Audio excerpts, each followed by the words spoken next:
ST, sponsored by the Alloy Repair Centre, specialist alloy wheel refurbishment in Cookstown Industrial Estate in West Dublin. Very well known in the motor trade. They also own the Accident Repair Centre. Owen Cullen, who's the boss, has actually decided to start racing, got himself a Fiesta ST, and has been going increasingly well. He was right at the back when he started. He's not so much now. He beat 2 cars the last day. He absolutely loves getting out there and having a bit of fun. And he is ahead of 2 more today, or 3 more maybe at the back. Up at the front, it is a bit of a sensation there, the LOH Motorsport car for BYD Galway of Tim McQuaid. Tim arrived in this class last year and immediately was quick and actually went really, really well in the wet. I think he might have had a race win in the wet, but has shown great pace and gone really, really well. But he took pole position this morning on pure speed and merit, just ahead of Dave Maguire. Nobody really has shaded Dave Maguire in terms of pace in this class just yet, but he did this morning. Ross Barnes, the champion, on the second row, alongside young Jack Conaghy from Dundalk. Great run from him. Then it's Roy White and Derek Graham on row 3. Michael Graham, super run from Michael Graham on row 4. Darragh McMullen alongside him. Then Adam O'Mahony. Adam's come up from Zetex and really going well. The ex-Michael Cullen car, number 47. He's also with LOH Motorsport. Then Chris Jones, Trevor Farrar, Marcus Hayes, Bobby Turley, Owen Cullen that we spoke about, Chris Grimes and Matt Devereaux, who first ever car race this morning. He's done a bit of sim racing, has not done any car racing, so he's really thrown in at the deep end here in this Fiesta ST series.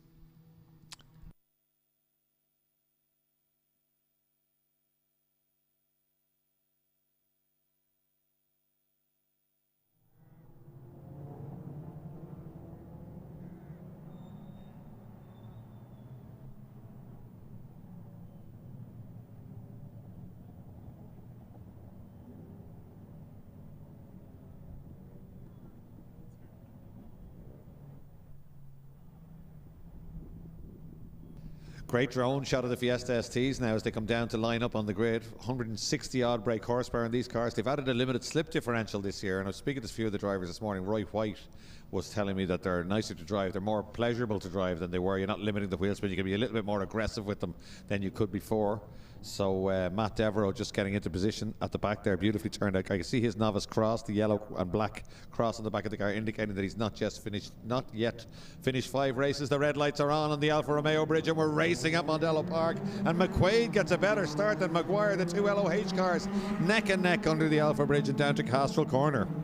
And they've both made a good start, nobody near them. Conaghy slightly better than Barnes, but Barnes back down the inside. Derek Graham having a look right around the outside, but Tim McQuaid leads through Campion Corner for the first time. Great stuff for Tim McQuaid. He'd be absolutely delighted with this one. Everybody else making it clear through turn 1, through Campion Corner, which is flat in 3rd gear in these cars, all the way out to turn 3. Dave Maguire Jr. here, very much a tin top specialist. He's been very, very quick in these cars, and he gets up the inside of Tim McQuaid. McQuaid takes the lock off and sits around the outside and hangs on to it though. Tim McQuaid's not going to hand this one away. Somebody's bringing 99s into the commentary box. I might go quiet for a few minutes. So Tim McQuaid leads now from Maguire, and right with them is Ross Barnes. Then it's Conaghy, Graham, Roy White on the move as well. Great stuff.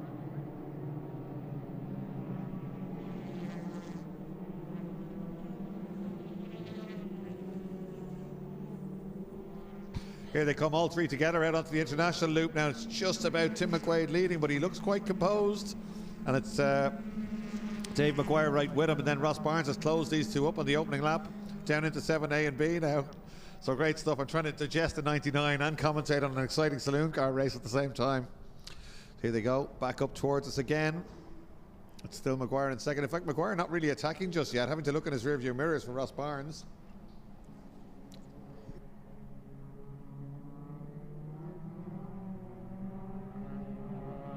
That's Conaghy and Derek Graham now. Derek Graham 76 just ahead. First 3 have made a break. Oh, Maguire trying to get the nose up the inside. We could see that beautifully from the drone.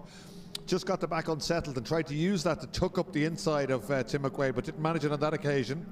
Using all the curbs on the way out, as they must have been watching the junior minis earlier. McQuaid centre of the road, but a late turn in. Shouldn't be too slow on the way out. Maguire thinking of putting the nose up the inside again, but doesn't get it done. These cars could not be more equal. They're both set up from the same team with the same setup. Ross Barnes right with them, then a gap back to Derek Graham.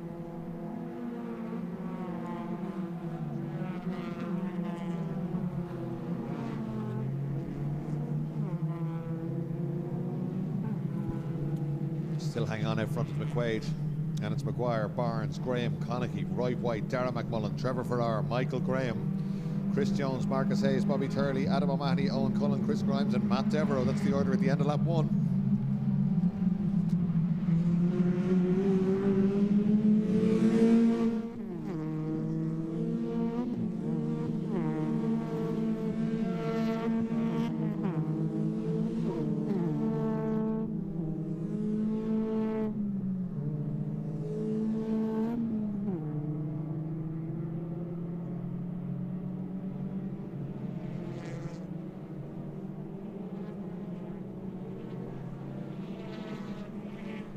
Well, Maguire trying so hard to get up the inside. McQuaid is happy though to wind the lock off, keep the foot in and go round the outside and doesn't scrub any speed off. So two very different approaches to Lola Corner. Maguire giving intention of a lunge here. Well, I saw it coming. Tim should have seen it coming, but he didn't. He set that up pretty early. Ross Barnes comes flying through, gets a run at both of them. That was nicely done by Dave Maguire. Did pull out a little bit early, I thought, but that's easy for me to say for a high stool in the commentary box watching this from a drone. But certainly a slice down the inside. McQuaid is going to have plenty of pace though. He looks very comfortable. I don't think he's going to hand this away. Let's see if he can hang on to the young David Maguire here. It's Maguire now in the Beacon Health Check car from Tim McQuaid in the BYD Galway car and Ross Barnes in the Bart's Auto House car. And Derek Graham perhaps closing that trio down a little bit in the plain red car, number 4. Very experienced driver. Won races in Fiats and won championships and in a Bart's and in Northern Ireland Fiestas as well. So Derek Graham, great to have him down here, and his son Michael. Is this going to be fastest lap for Derek Graham? I think it might, you know. Watch out for the lap times as they go by. Derek Graham should be quick here, I feel. Tim McQuaid, fastest lap, taken away by Maguire. Yeah, Derek Graham, fastest lap. I thought that, 2:03.8. So great stuff down through turn 1, all still running together. Roy White trying to have a go at Connaughey now, and right behind him is Darren McMullen, then it's Trevor Farrar, and it's Michael Graham, Chris Jones, Marcus Hayes going nicely, car number 88, iconic number on that car, and John Hayes' car is on the side of it. Then it's Adam O'Mahony, Bobby Turley, Owen Cullen, Chris Grimes and Matt Devereaux. That's the order in the Alloy Repair Centre Fiesta STs. Maguire beginning to just inch away a little bit out front. Tim McQuaid second, Ross Barnes third, but definitely catching them now is the red car of Derek Graham.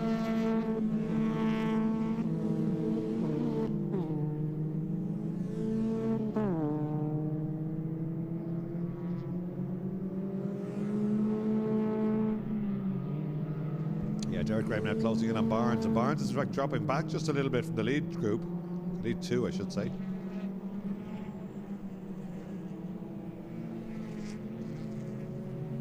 Again, two very different lines there. Barnes going very wide, a tighter line on the exit favoured by Derek Graham, and he's definitely closing in on Barnes now. Here they come down to 7A and B, closes in again on the brakes. It's going to be a battle on very shortly here for third place.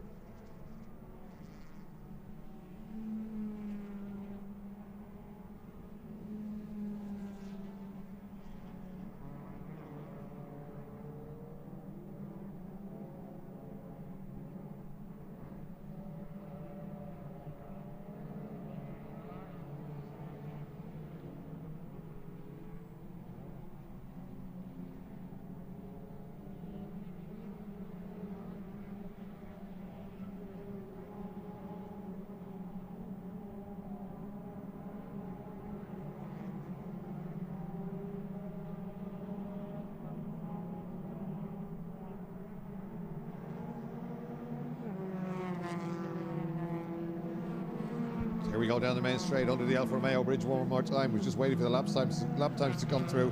Another fastest lap from Maguire now, 2:03.654. McQuaid just 3/10 slower on a 2:03.998. Derek Graham is in the 4s now, but he did it 3 earlier, remember. So it's Maguire, McQuaid, Barnes, Graham, Connaughey, Roy White, Darren McMullen, Trevor Farrar, Michael Graham, Chris Jones, Marcus Hayes, Adam O'Mahony, Bobby Turley, Owen Cullen, Chris Grimes and Matt Devereaux, and they're all clear through at the end of that lap.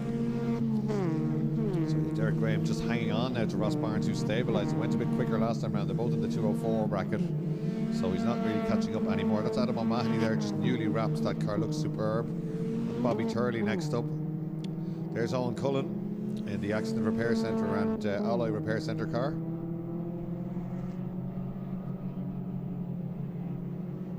Great drone shot going out onto the international. That Lola corner very close to turn 3, as you can see there. Oh, and Graham gets the run on the way out of Lola. We saw it coming there. Ross Barnes tries to give him the squeeze, but the job is done. Derek Graham with a cleaner run on the way out there. Just got up the inside. Nothing Ross Barnes can do about that. And Derek Graham moves up to third place.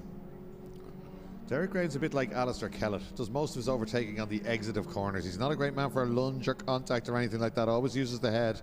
And Ross Barnes defended a little bit on the way in and a little bit wide on the way out. That's all Derek Graham needed. Just motored by him on the way out.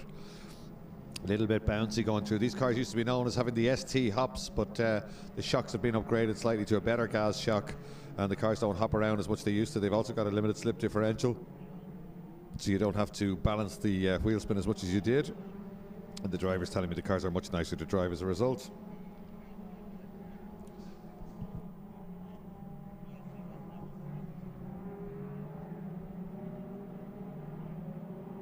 So Graham up to third place now. Let's see if he can make any progress up towards the front, because the two LOH cars definitely easing away.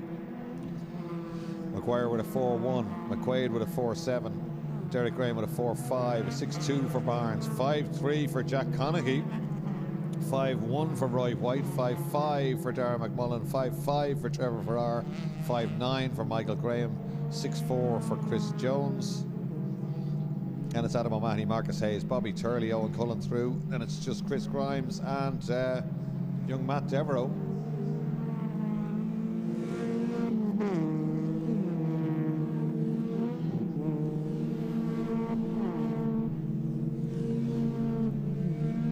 All a little bit stalemate up front. Certainly David McGuire in the Beacon car, still easing away. 1.4 seconds to the good last time round. Then McQuaid, then Derek Graham. Ross Barnes now dropping into the clutches of young Conaghy, who's bringing Roy White with him in the Murray Motorsport car.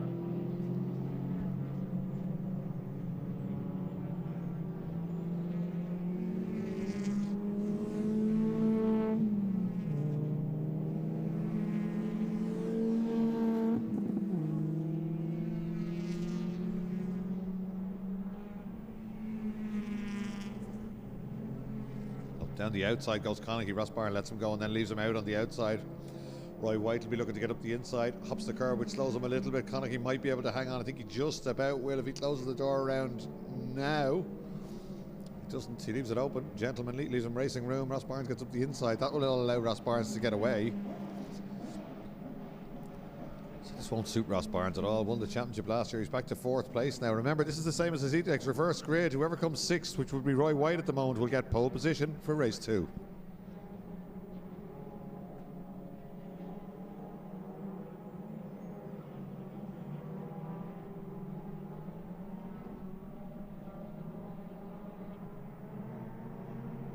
Up the inside this time. Roy White has got the place, but Conaghy might get it back this time. Up the inside on the way out onto the main straight, and has got the job done before the start finish line. All that of course will allow Barnes to get away though. Those guys are racing to not get pole. The winner of this race doesn't get pole. There's a big difference between finishing 6th and 7th then in Fiesta race 1. 6th will give you pole, 7th will give you 7th on the grid. Roy White is not for backing out there. They're giving each other racing room. It's good to see. I don't know whether this is as a result of Drew Furlong's briefings, where he actually explains that you can't shovel people off at the edge of a corner. You will be persecuted for it. But certainly the saloon car racing standards have got better in Mondello Park in recent years. It's great to see that little bit of racing room. The minis were ahead of their time, the juniors, but now certainly that's transferring. And maybe the junior drivers are reaching age and coming into the senior classes, bringing better driving standards with them. Who knows?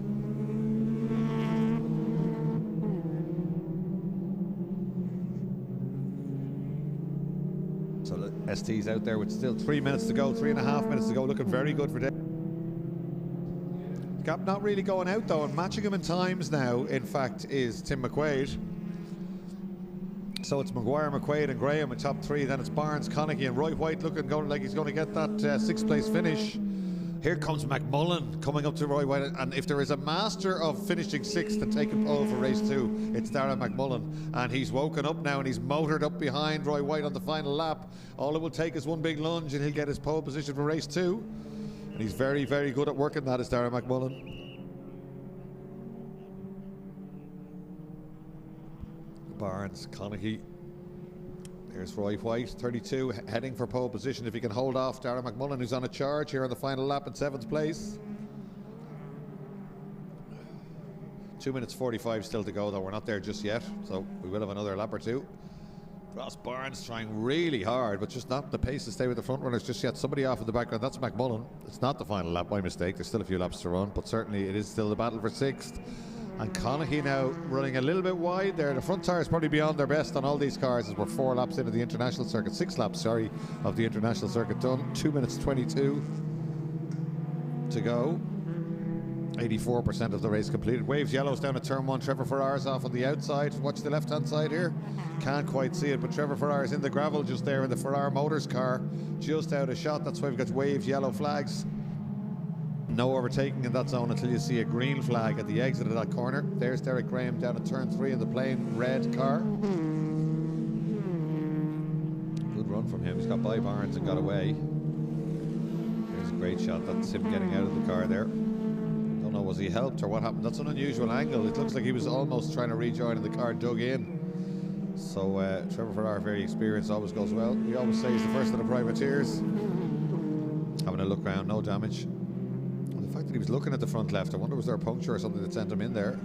Oh, Maguire, beautiful balance on the car, just hopping there, and the inside wheel slightly lifting off the ground through Lola corner, really on the edge of adhesion as he comes through that long left-hander there. McMullen's dropped back just a fraction now from Roy White, who looks very safe in that 6th place. 1 minute 15 to go. They will get one more lap, I would imagine, after this one. They should surely be here by 1:15. Let's have a look. Leader coming back up towards us now. 3rd gear coming towards Bahrain's Benz. That could be a difficult corner later on in the race in a front-wheel drive car. Cars will wash out through the first bit because the front tyres are past their best. But no doubt LOH have a good setup on them. Some top teams running cars in this team. LOH Motorsport, Murray Motorsport, a few more. Now Jack Connaughey there, run by his dad, Noel Connaughey, under the Connaughey Motorsport banner. Gets the car tucked in nicely there. He'll still be on the front row for race 2 if he finishes where he is. So because McMullen just dropping back a small bit from the Ross Barnes, look at almost a touch ragged for Ross Barnes, hops the car over the inside curb and then oversteer on the outside curb. Jack Connaughey defending heavily there for that place. There goes Maguire to start another lap. 2:04.455 for him that time around, so it's a second off his fastest lap, but as we said, it's getting towards the end of this race. Fiesta ST lap record is, let's have a quick look and see if we're anywhere near it. It's the Max Turley, no, it's 2:02.653, so it's actually a full second quicker than Dave Maguire's fastest lap. So they go through Campion corner, turn 2, named after John Campion, for the final time. The clock is at 0, so this is it. And that's the battle for pole in race 2, Connaughey versus Roy White. Ironically enough, it's the only battle on the track you don't want to win. You want to stay in 4th place, 6th place, and take that pole for race 2 if you can, but it's going to be one of those two, I would imagine, that will take that pole position. It gets a little bit dark around over the international. Yeah, a little bit of rain coming here on the window as well. Yeah, the rain is coming. You can see it there. Look at the haze at the top of your screen. It's quite clear over the national circuit. I'm not suggesting it's Spa-Francorchamps, but we have different weather at different parts of the circuit, but certainly the clouds are almost bypassing us here and going there. You can see them from the drone. Look at that hazy weather out over the loop. The rain coming down quite heavily now on this, the final lap. Let's see where our leader is, Dave Maguire. Heading for yet another Alloy Repair Centre Fiesta ST Championship win. Is him coming towards us? It is. We can see the ex-Michael Cullen car with the tricolour on the roof, still has the Beacon Hospital men's health check on the bonnet. Through the right-hander, through the left-hander, distinctive red LOH number plate on that car. Great drive by Maguire, just got up the inside of Tim McQuaid, eased out that gap and kind of held it there at 2 seconds, 2.5 seconds. It's getting very wet though, the rain beginning to hammer down out there. That will change conditions completely. McQuaid looks good in second, Derek Graham in 3rd. Barnes being caught now though by Connaughey, who gets sideways out there and stands on the bar to pull it back straight. This is it, final corner, and it is proper heavy rain here at Mondello Park now. No mistakes for anyone, but Connaughey under big pressure from Roy White, and McMullen not too far away. This is for pole position in the next race. Whoever loses that scrap gets it, ironically enough. It's checkered flag for the winner. Oh, McMullen launches it up the inside of Roy White, up over the inside curb, door-to-door stuff. That will put him up to 6th place. I did suggest that was going to happen. Does he do it? Let's see who gets it. It's Darragh McMullen on the last corner, last lap. I'll have my usual pole for race 2. Thank you very much. That's good driving, good timing, and good thinking from Darragh McMullen there to grab second place. Roy White will be wondering just exactly what happened. Race 2 will have Darragh McMullen and Jack Conaghy on the front row, Ross Barnes and Derek Graham on row 2, and Tim McQuaid and championship leader David Maguire on row 3. There he goes, number 2 in the Beacon Hospital car. David Maguire takes yet another win and increases his championship lead in the Alloy Repair Centre Fiesta ST Championship. Tim McQuaid, a great drive to second place, so it's a 1-2 for LOH Motorsport. Then Derek Graham, Ross Barnes, Jack Conaghy, Darragh McMullen rounding out the top 6. Then Roy White, Michael Graham, Marcus Hayes, Bobby Turley, Chris Jones, Adam O'Mahony and Owen Cullen. We're just waiting for Chris Grimes now and for Matt Devereux, who's having difficult conditions for his first race. Doesn't look, it's a lot worse than you can see on the screen. It actually looks reasonable on the screen. I can barely see out the windows of the commentary box, luckily enough. I commentate on a monitor when we're live streaming, and not from what I can see out the windows of commentary. Matt Devereux comes down to finish his first car race and take his first signature on his licence, so well done to him. Very welcome addition to the class. The car beautifully turned out. And that, ladies and gents, is the first Fiesta ST race of the day here at Mondello Park on the Beacon Hospital live stream.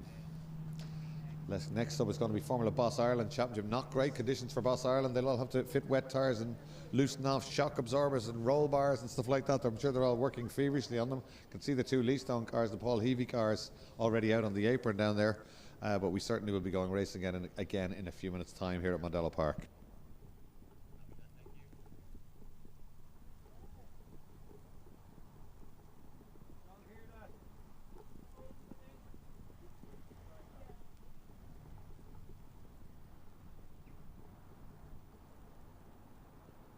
We're just going to take a quick commercial break now on the Beacon Hospital live stream. We'll be back in a few minutes after these messages from our commercial partners.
This car goes from 60, no, sorry. Send me this car. Quando è stata l'ultima volta che ti sei innamorato? You should try it. The all-new Alfa Romeo Jr. Learn to love again.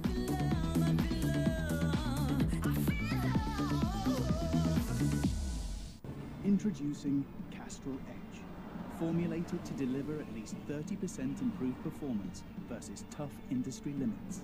Performance achieved throughout the engine, including the pistons, turbo, and valve train. Its Power Boost technology combines contact performance additives that dynamically respond on the surfaces of fast-moving engine components with high-quality advanced full synthetic base oils. Power Boost technology gives drivers the confidence to demand more power and acceleration when they need it most.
So we're back, and it's Boss Ireland, or Formula Boss Ireland as they call it, out on track. The fastest cars here all weekend. These guys were talking about an attack on the outright lap record because Sylvie Mullins in the Formula 1 engine Gould car wasn't far off the outright lap record. Now, I'm not talking about the Formula Boss Ireland lap record. I am talking about the outright lap record at Mondello Park. It was set in 2006 by Johnny Lawson in a Formula 1 car.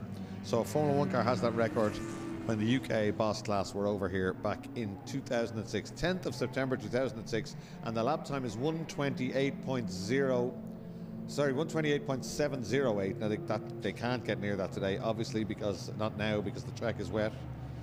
But Sylvie Mullins did a 31 in qualifying and reckoned he could go quite a lot quicker. He has the lap record on the national track and he wanted it on this track. So let's have a look at the grid for Boss Ireland.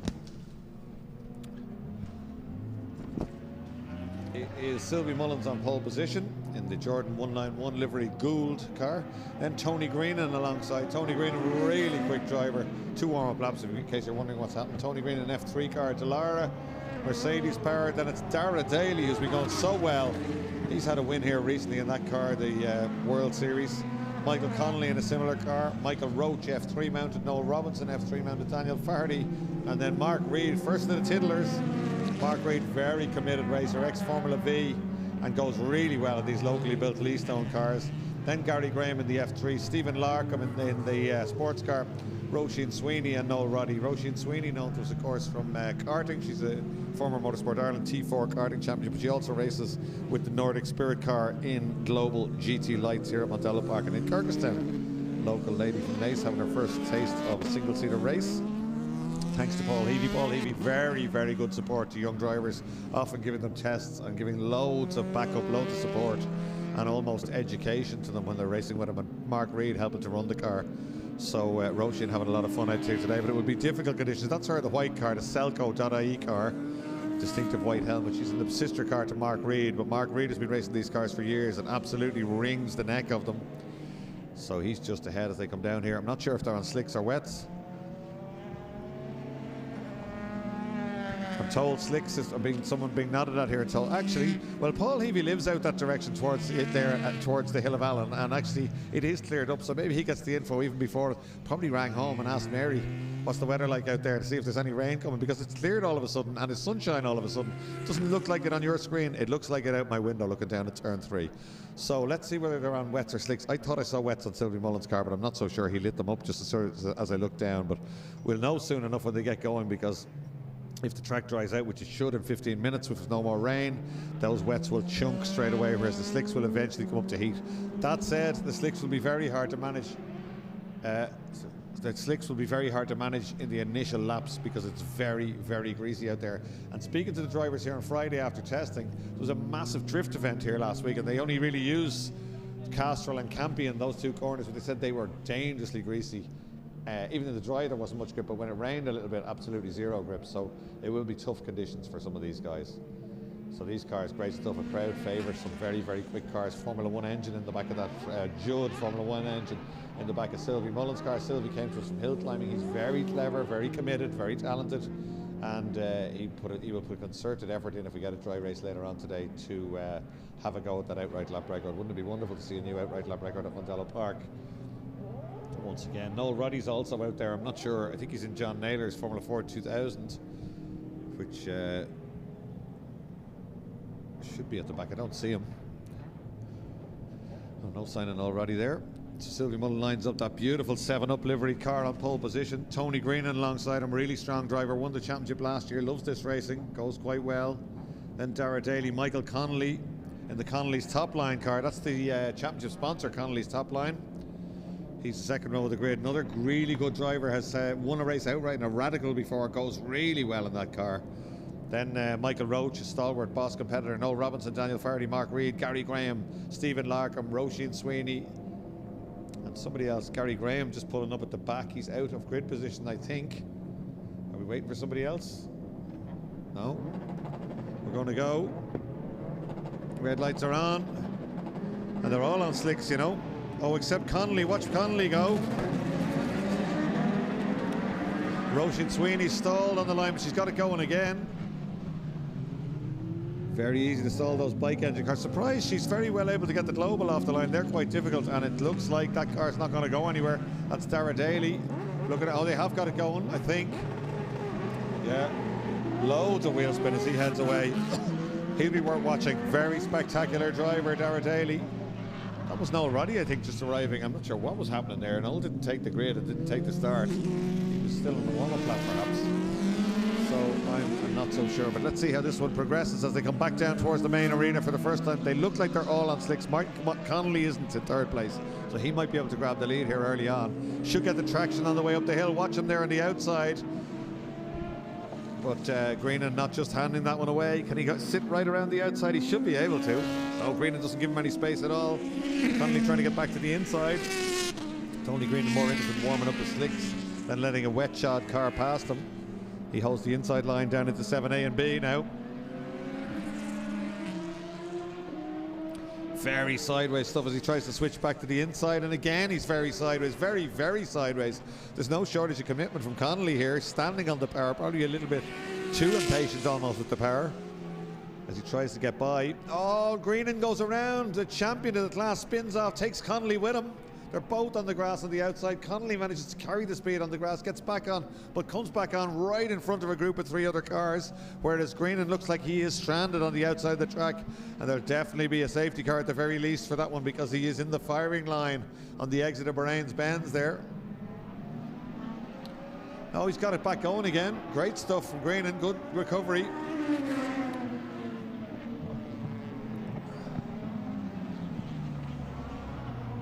So the order as they go by us eventually is Sylvie Mullins by a country mile from Michael Roach. Great first lap from Michael Roach. Then Daniel Faherty, Noel Robinson, Michael Connolly, Mark Reed doing the usual giant killing act. He's in with the F3 cars. Oh, Connolly's off again on the outside in Castrol Corner. He keeps it going though. Does keep the momentum up well and gets out of the gravel trap and rejoins one more time. That'll have dropped him back even more stuff. So a fraught first lap for the championship sponsor there. He was in 5th when he went through there, but I think he's probably back down to about 8th now, 7th or 8th. That's Gary Graham going through, I think. Mark Reed. Then it's Connolly.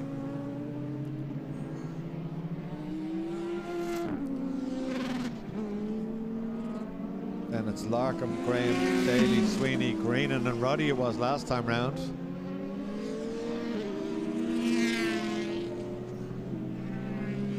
There's Dara Daly beginning to catch cars now.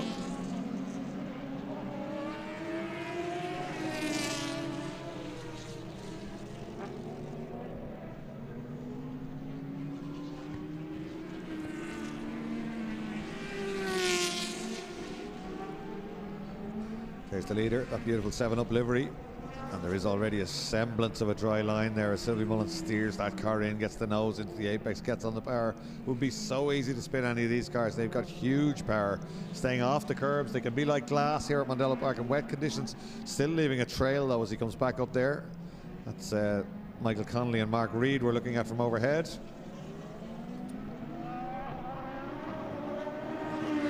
Great sound effects there as Sylvie Mullins opens the taps and blasts by to start another lap.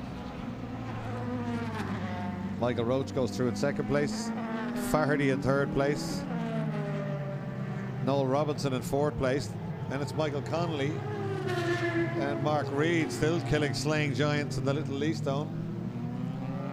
And Dara Daly all the way from the back, and he was way back. He's flying. Dara Daly goes through 51.590. Fastest lap is to Michael Roach, you know, 50.602. That's almost a second quicker than Sylvie Mullins that time round. So Michael Roach going really nicely in 2nd place, but he's 7 seconds back from the leader.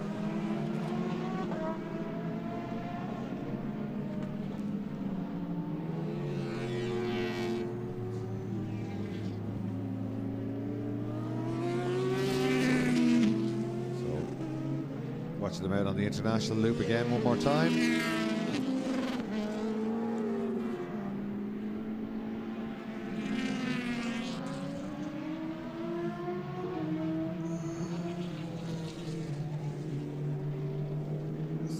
Already down at out the international loop and heading back up towards Bahrain's Benz to the right and left.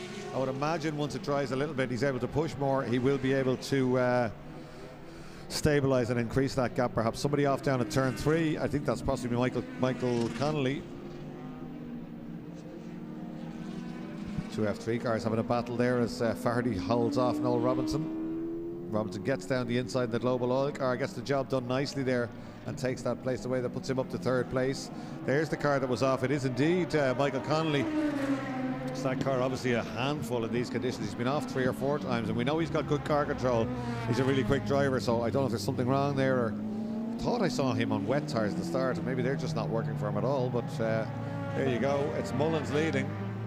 No, Michael Roach faster again, 47.2. He is a second quicker again, and he slashes the gap from 7 seconds down to 5.9. So Michael Roach on a big charge here in second place, and he is catching Sylvie Mullins hand over fist. Fastest lap, Dara Daly now, 1:45.692. He is way quicker than anybody else on track. We did think that might happen. Dara Daly on an absolute charge. We'll see him. There's the leaders, and there's the gap between them. You can see it now. Sylvie Mullins on the left of your screen. Michael Roach on a big charge, catching him in the F3 car. But they're doing a 48 and a 47 respectively. 45.692, fastest lap to Dara Daly. Daly on a massive charge. We just caught a fleeting glance from here. He's just behind these cars, but pushing very hard. And in true Daly family tradition, there he is, and it's straight on your screen now. That bright blue car. He's hanging the tail out everywhere, throwing the car in. He's a very spectacular driver to watch.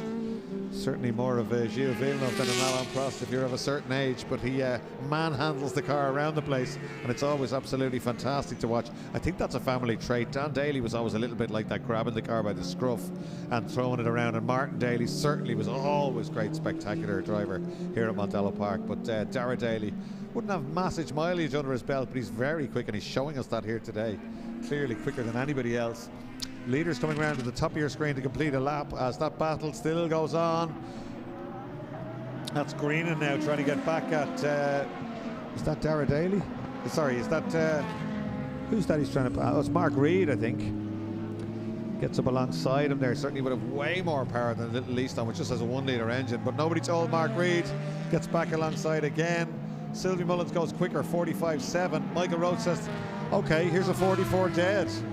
Fastest lap, Michael Roach, but smashed again by Dara Daly, 42.747. He is 2 seconds faster than anybody else on the track. Well, 1.7 actually faster than Michael Roach. He's considerably faster than everybody else. Tony Greenan has done fastest first sector though,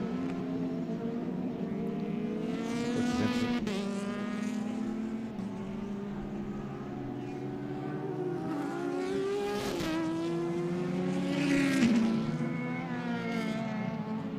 Mark Reed with a little bit of smoke from the back of the Leastone there, I think. Just down into turn 1, might have been a locked wheel, we're not sure, we'll keep an eye on that. Let's hope there's no problems. That's Roisin Sweeney just going through there now. Bit of a baptism of fire for Roisin. Very difficult conditions, racy track and slick racing tyres. There's plenty of karting experience though. Oh, Mark Reed absolutely on the power early, wringing the neck of the Leastone as he always does. Reed running in 7th place now because Greenan's got ahead of him in the F3 car. Shot there of 7A, 7B and Southside Motor Factors corner, and indeed the access road and gate 5 that's rarely used at Mondello Park, right at the top of your screen. And that is Greenan closing down Daniel Faraday, I think. Indeed it is. Mullins goes through 39. The times are falling. It's getting dry. 39.3 for Mullins that time. 39.4 for Michael Roach. The gap stabilised now at 4.2 seconds. What can Dara Daly do? He's coming out of Southside now. So Robinson goes through. 41.7 for Dara Daly, so slower than the leaders for the first time. 41.718 is the personal best, but it doesn't compare with the 39.3 for Sylvie Mullins. Faraday and Reed going through there to start another lap. That's Roisin Sweeney we're looking at there. That's the leader just putting a lap on her in the little 1-litre Leastone.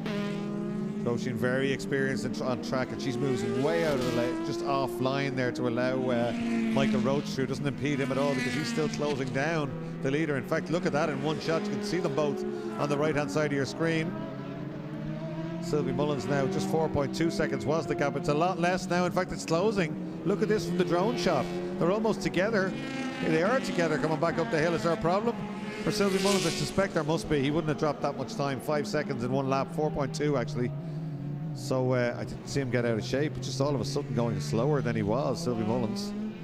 But the gap is Roach gone out of our shot? There's a tight shot we're on now, but I didn't see him coming in behind him there just as he closed up. Let's see. Now he's gone. Second place man is gone. He must have got giddy. He was almost within swiping distance. Not sure where he is. Maybe the drone can find him. There he is. Not sure where that is. Oh, he's back going on the road. Ah, he's going really slowly. I thought it might be a spin. It's obviously a mechanical problem. That is such a shame. Well, that was a heroic drive by Michael Roach. Really good. He hauled in Sylvie Mullins, and just when he got him, the car sat down on him. He's heading for the pit lane now, unfortunately. Sylvie Mullins puts another one in at 39.8. Sorry, no, 44 dead that time. Oh, there's a 38.5 fastest lap again. Guess who? Correct. Dara Daly.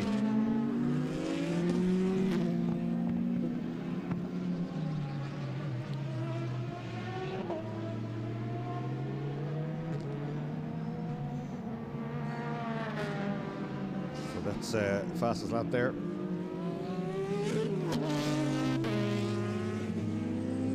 That car appears to be stopped at the top of pit lane. There it is in the drone, and that's going to be an issue. I'm not sure if there are any marshals there. They're probably on the wrong side of the track. So that car is actually blocking the pit lane. So there's a few people up there, but nobody can get down. I don't think to there is a couple of people look like they're just having a look at it or filming it maybe, but they're not pushing it back down. But they're spectators, in fact, so they wouldn't be able to get around there anyway. So the order is Mullins, Robinson, and up to third place, incredibly, Dara Daly with fastest lap.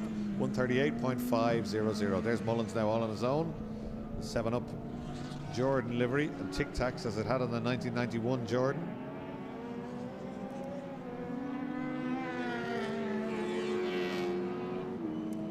Gary Graham goes through. Everybody up a place now because of the demise of Michael Roach.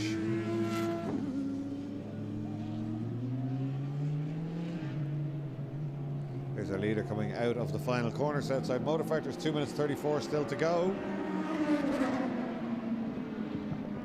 Just blast by Noel Ruddy and the Van Diemen.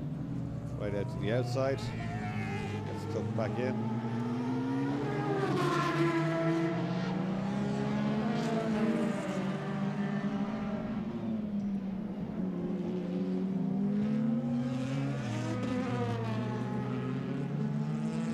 Daly, Robinson, Greenan.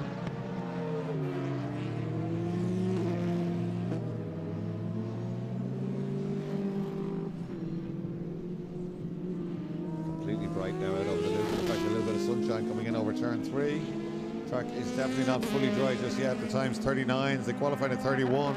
It's a big gap, but Dara Daly on a massive charge still here. He's up to second place now ahead of Noel Robinson. 10 seconds is all he is behind Sylvie Mullins, but there's only a minute and a half to go.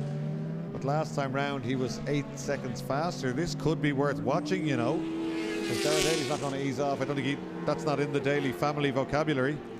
Sylvie Mullins seems to be nursing it a little bit, certainly in terms of the lap times he was capable of doing. That's it, the top of the screen. This is it we're looking at now, is it? I think it is, yeah. They're both on the same straight. We will get another lap after this. Dara Daly could win this race. Remember, he stalled, he sat on the grid and everybody drove away. So Dara Daly, there he is at the bottom of your screen. He's catching the leader now, hand over fist.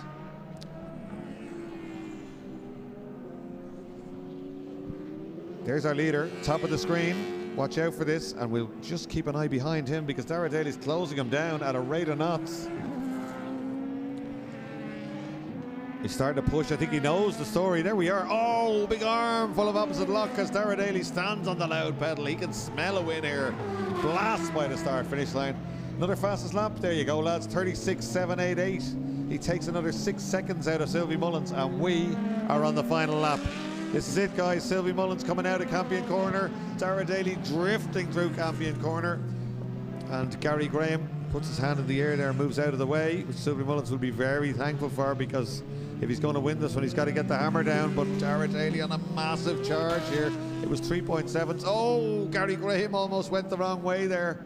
That could have been very close. But here's Dara Daly now at the S's heading up the hill. Kennedy's Rise for the final time. Sylvie Mullins opens the throttles on the big Judd engine, but it's not enough. And Dara Daly blasts up to the back of him and slodges it down the inside like a Formula V race. He'd gone way back. And Dara Daly says, thanks very much, I'll have the lead. I don't think there's anything Sylvie can do. Can he do anything in a straight line here? Sylvie comes back at him, certainly, and goes later on the brakes down into 7A. This is great stuff for Boss Ireland. Through the second corner, 7B, and back up the hill. I don't think Sylvie Mullins is completely done just yet. Dara Daly thinks the same and goes to the centre of the road briefly. Well, if this is a drag race to the line, who would you put your money on? Sylvie has woken up. I think he's realised that's his lead gone. He had certainly eased off the last few laps. He's not easing off now. They're both going at it. 2 corners to go. Nordic Spirit corner for the last time, up over the inside curb. Oh, commitment from Dara Daly. Sylvie Mullins the exact same. Mullins closing him down on the brakes. It is going to be a drag race to the line. Is an F1 engine enough to get by this car? I don't think so. Daly wags the tail. Mullins comes at him on a straight line. He's certainly quicker, but just hanging on for the win is Dara Daly at his drive of the day so far, certainly for me, from Dara Daly. And Sylvie Mullins not handing it over without a big scrap there on the last lap. Well, that was highly entertaining stuff. Well done, Dara Daly. So yeah, fantastic stuff there. The rest of them coming down towards the checkered flag.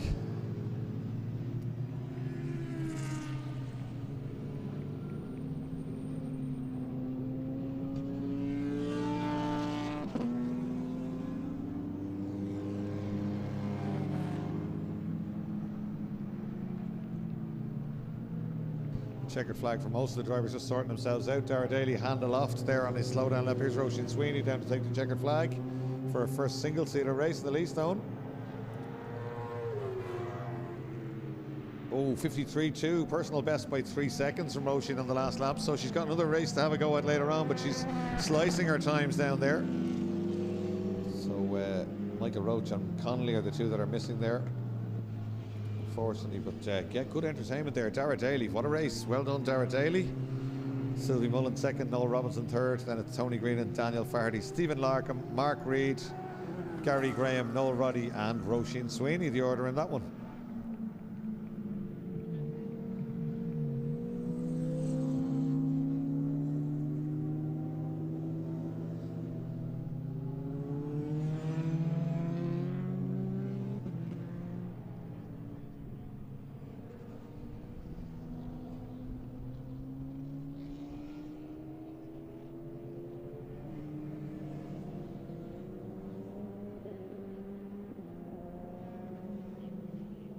Great shot there, Sylvie Mullins on the slowdown lap. He gave us all the entertainment early on, rocketed away. Michael Roach was catching him, wasn't he? Great job from Michael Roach too, but the car just stopped on him coming in off the international loop, and he had coasted the pit lane. But Sylvie Mullins was caught on the last lap and passed by the charging Dara Daly, but did he fight back? Sylvie Mullins almost getting it on the run to the line. And look at the Dalys in the pit lane.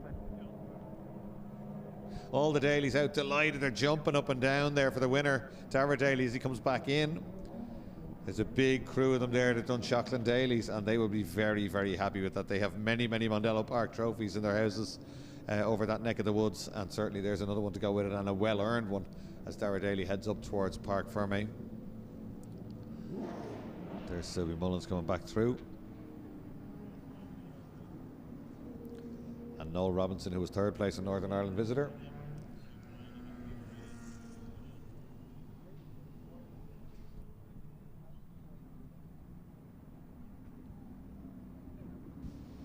So the drone shot certainly helping us out today here at Mondello Park in terms of coverage and chasing up when cars stop. We can find them in 2 seconds with the drone, so great stuff. Katie doing a great job operating that drone from out on the international loop area there somewhere. So Marshall's just perhaps picking up some bits, checking the track there.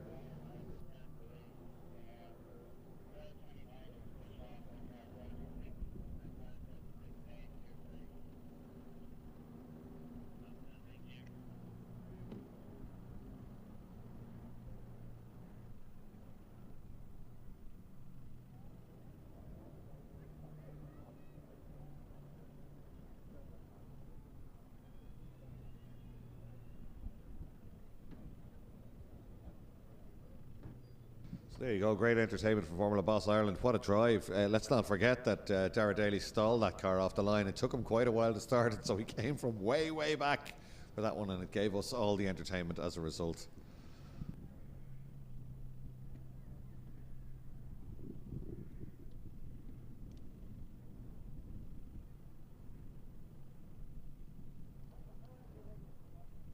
Let's have a quick commercial break before we get the Irish Legends back on track.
Electric.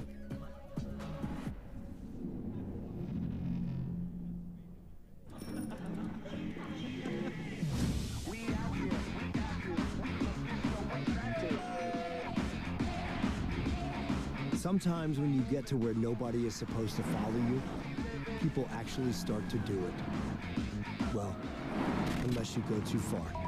The new Jeep Avenger, now available in e-hybrid for Freedom followers.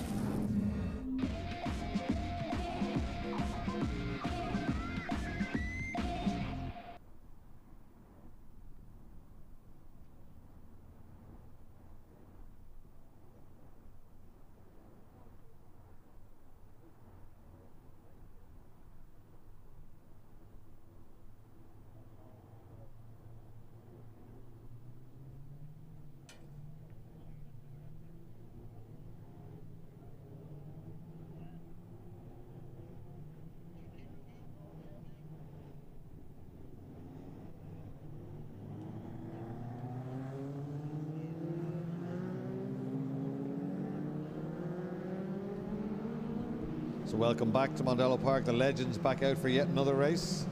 Race 2 of the day. They had 3 races yesterday as well, so getting plenty of mileage, the Legends.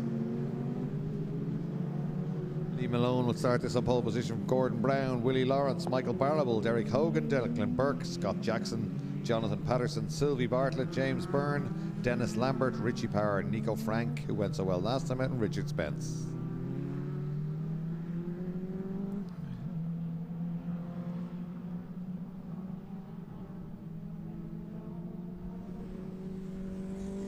After race 1, the championship positions have already been done. Thank you to the organisers for sending me this. Scott Jackson leads the championship from Lee Malone, Nico Frank in 3rd place, and he's top rookie. Then Declan Burke, William Lawrence, Gordon Brown, Sylvie Bartlett, Seamus Ryan, Derek Hogan, Michael Barrable, and Richard Spence.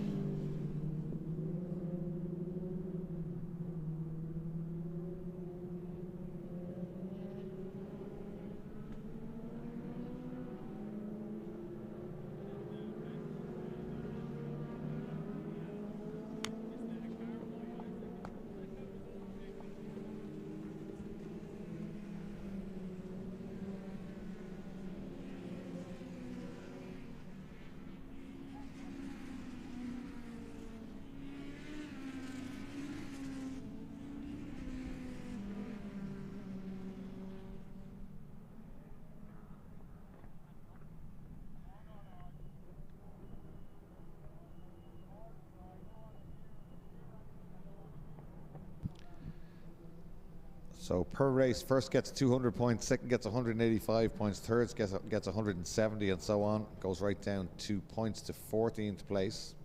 All to race for now, they're telling me. So great stuff from the Legends as they head back out again. The grid's a little bit random. They swapped them around during the day, so everybody gets a chance up the front. The cars all very, very equal. and it's quite difficult to get through. And you see a lot of shuffling in the early laps, because if you're down the back and you're quick, you need to get up there in case somebody quick gets to the front and makes a break. Although it's unusual anybody makes a break in these cars. Not that expensive if you want to get into them. They're 1200cc engines, sequential gearbox, direct drive to the back axle, and very enjoyable to drive. The Alfa Romeo Junior safety car pulls off. We should be ready to go. Lee Malone will be hard to beat in this one from the front row. Gordon Brown very quick as well. Michael Barrable on row 2 hasn't really shone this weekend just yet, so expect him to look for a result here. Always has loads of pace.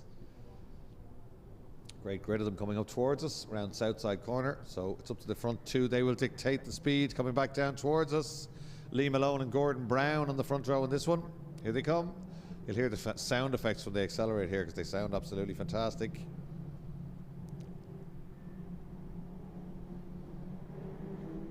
And away we go. We're racing at Mondello Park. Lee Malone leads them away, heading down towards turn 1, Castrol Corner.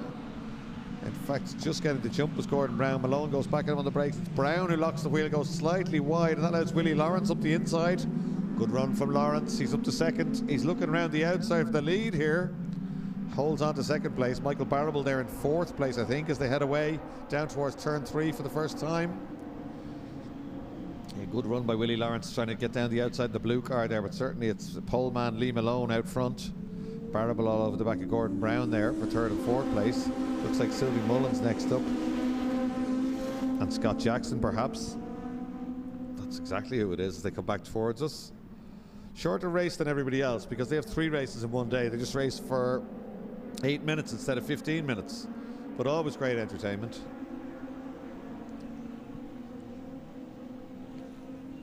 Out onto the international loop for the first time, and again we've seen this all day, people trying different lines to try and just scrub off as little speed as possible. Sylvie Bartlett on a charge, the ex-Formula V and Fiesta ST man, and going very nicely. He's got by Michael Barrable. Barrable tries to get back down the outside of him and does so on the brakes, but just about. Someone with a big lunge up the inside. That is it's Scott Jackson from well back on the grid, the champion, going very nicely. Number 1 gets by both of those guys on that lap and is pulling away. He's already in 3rd place, so danger in 3rd place. Great run on the opening lap. We've just done we've on our first lap, and he's come from way back. Let's see where he was on the grid. Row 4. Number 1 Scott Jackson started on row 4, so Lee Malone and Gordon Brown were on pole position as the legends come streaming back towards us. And Michael Barrable's off. Whatever happened there, he's gone around. That's very unusual. I wonder if he got a little bit of help. He doesn't normally make mistakes. That's put him way back. That's twice this weekend Michael Barrable spun on the opening lap of an Irish Legends race.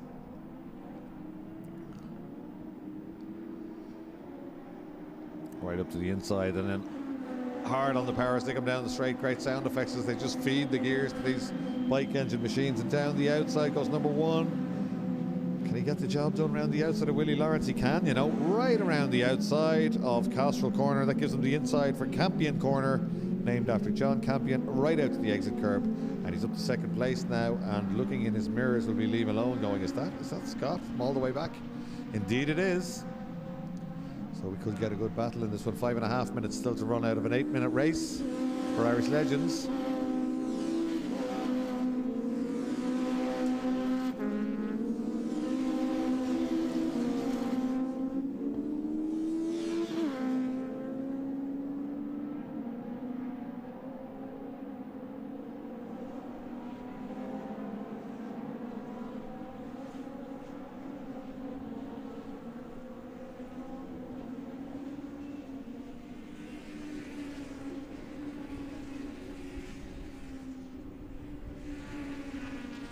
Change for the lead already, and number 1 takes the lead now. Good, a little bit of smoke from. They tend to smoke a little bit on warm days. It's definitely getting a little bit warmer out there. The rain has disappeared. Let's hope it stays that way. That said, the wind is still quite strong, so it could blow a bit of rain towards us again. Hopefully not. But Scott Jackson going beautifully in this one. Just came through with apparent ease. Has now taken the lead. That's Bartlett with a little bit of opposite lock going through the second bit of Bahrain's bends. He's up to 4th place. So good run from Sylvie Bartlett. He started, where did Sylvie Bartlett start? Back on row 5, so he's made good progress. That's Michael Barrable up and going again, but he's back down in 14th place, number 18. So we should see a quick lap time there, although they do tend to bump draft each other and slipstream a little bit, so that's where the quickest lap times are done. But let's see what Michael Barrable can do once he gets up and running. Here we go across the line. It's Scott Jackson leading. Fastest lap, obviously 57.832 as he goes by. Nobody getting near that just yet. It's Lee Malone, Willie Lawrence, Sylvie Bartlett, Gordon Brown, Nico Frank up to 6th place from all the way at the back. He's ahead of Declan Burke and James Byrne on that lap. Then Richie Power, Richard Spence, Jonathan Patterson, Derek Hogan, Dennis Lambert and Michael Barrable. And Michael Barrable is quicker than everybody except 4 cars. He's 5th fastest lap that time round, Michael Barrable. So let's see how he's close enough. He's within 6/10 of Dennis Lambert going by us, so he'll be up a place pretty quickly. He hasn't done it just yet out of turn 3. We saw him at the top of the screen there. That's Sylvie Bartlett, distinctive car because it looks kind of like a van. It's a saloon as opposed to a coupe in terms of the body shapes. You're allowed 2 body shapes in these little legends. Great fun if you ever get a chance to have a spin on one of them. They're good fun to drive. Anyone that drives them loves them. Great community amongst them too, and POB carries a full stock of spares. In fact, in his workshop he's got what looks like a production line for these cars. He's got a jig and everything, does pretty much everything in-house. Very easy to deal with, absolute gent. And anyone that runs with them there, they just love their motor racing. They've got a great little community. Bartlett launches it up over the inside curb there. He's trying to get by Willie Lawrence. Going very well, Sylvie Bartlett, in this little car. He was in briefly in Fiesta STs and went very well in one of them, but then was offered a Legend, bought that, and is completely addicted now. Sideways stuff from Willie Lawrence as he tries to hang on in front of Bartlett. Both of these cars visibly being driven hard, both pushing very, very hard there. Little bits of opposite lock and up over curbs. Great to see it. But it's Scott Jackson, Lee Malone, Willie Lawrence, Sylvie Bartlett.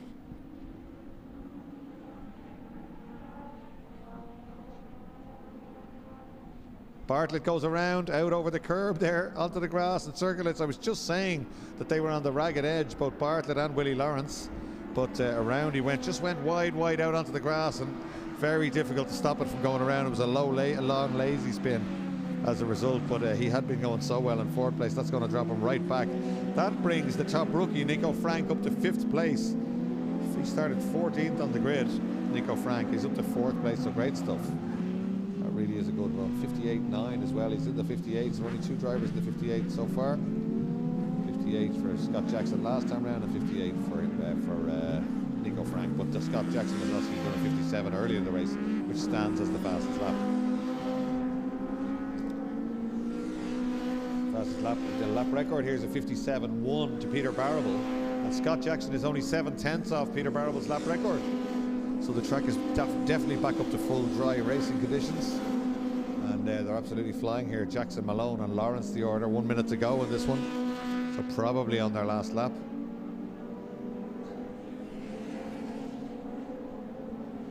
Michael Barrable has made a place up ahead of Derek Hogan. Still hasn't got by, well, hadn't got by Dennis Lambert when they had gone by us last time.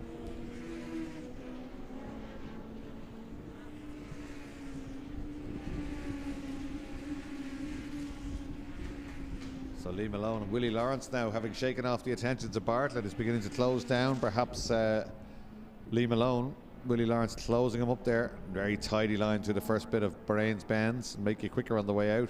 Good battle behind them between Gordon Brown and Nico Frank, who's having a real go in number 17. Brown goes to the inside to defend. Nico down the outside of the brakes, trying to get tucked back up the inside. That's exactly what he does to perfection. That is really good driving by Nico Frank there. He started that at the start of Bahrain's bends. It's a move that took 2 or 3 corners, and he did it superbly, and that will put him up to 4th place. In fact, it's going to be checkered flag. It is checkered flag last minute, just with seconds to go. Scott Jackson takes the checkered flag. I wasn't sure whether we were going to checker them on that occasion. We are. Scott Jackson wins, Lee Malone in 2nd, Willie Lawrence 3rd. A fantastic drive and top rookie from Nico Frank in 4th place. Then Gordon Brown, Declan Burke, Richie Power, Sylvie Bartlett, Michael Barrable. How many places did he gain in the last lap? 4. Richard Spence, Dennis Lambert, Jonathan Patterson, Derek Hogan and James Byrne. Great entertainment from legends, and they're not done just yet. We will see them back out on track later on again this afternoon. So great stuff from Irish legends, and Scott Jackson takes the win from mid-grid.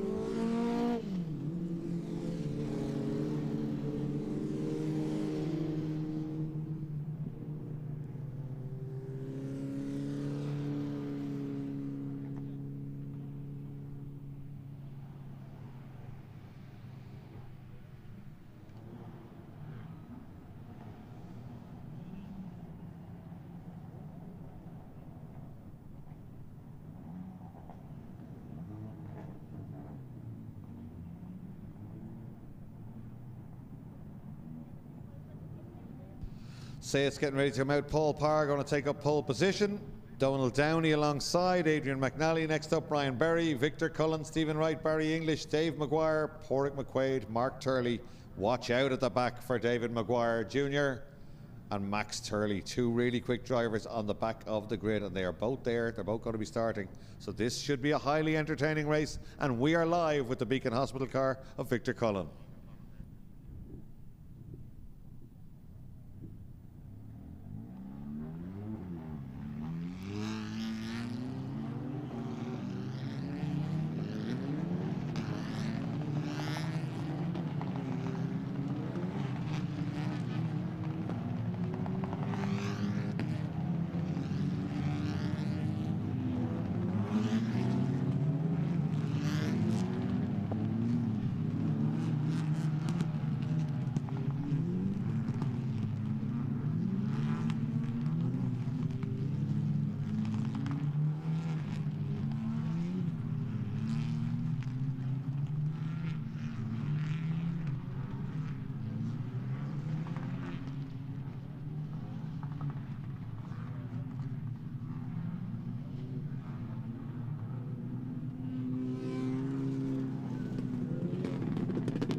Shots as we can see them still on the national circuit. Then the long left-hander is the transfer corner. Old to new, as some people used to call it. Johnny Whelan, I'm looking at you. Up the hill then, weaving around, and we're on board there with Victor Cullen. See him weaving around left to right. Good run the first race for Victor. Let's see what he can do about this. That's Brian Berry in front of him. As we said, coming off the back of a great weekend in Brands Hatch, where he took a number of wins. In fact, he's inside that Autosport top 10 for wins, overall wins in the British Isles. Won that a couple of years back, so it counts every class in at every circuit across the UK and in Ireland.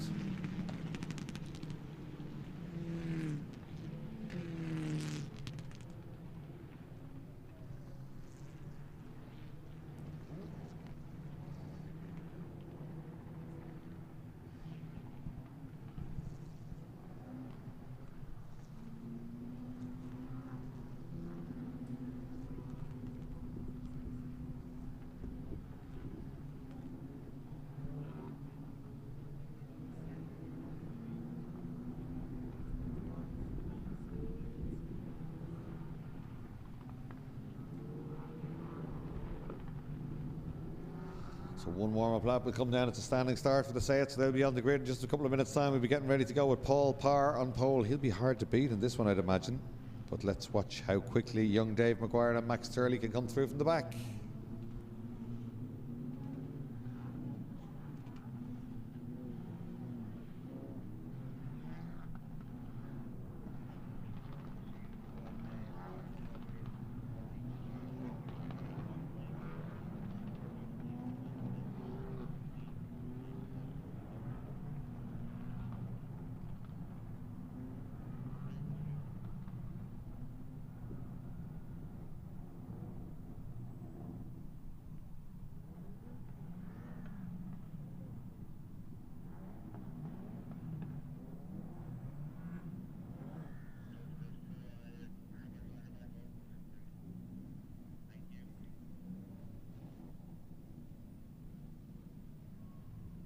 Getting ready to go now. Good grid of these cars just coming together.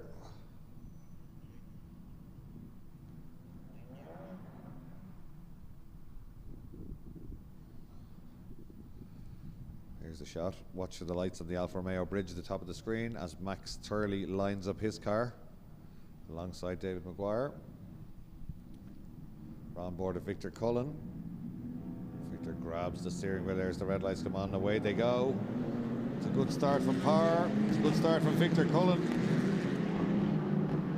And Donald Downey leads in this contact between, that looks like Berry and Parr on the inside. Hopefully they don't collect anybody when they rejoin. They don't. We're very lucky. Somebody having to come to a complete halt on the inside, though. That was it right? I think it was. And in fact, we're going to get back going again with those two cars, so happy days. But Donald Downey leads this one out. This is his moment of glory. Reverse grid, remember, but there was a shunt behind him, and Donald Downey now leads down into turn 3. Oh, it's Paul Parr parking it up. Obviously a little bit of damage on that car. That's a shame. Paul Parr, good racer, very hard on track, and would have looked good in that one, I would have thought, from pole position. So we might watch that again if we get a chance, but let's see how we go. Somebody off on the outside there. Who's that? Right off backwards and into the barriers. McNally possibly, was it? Can't see the car from here.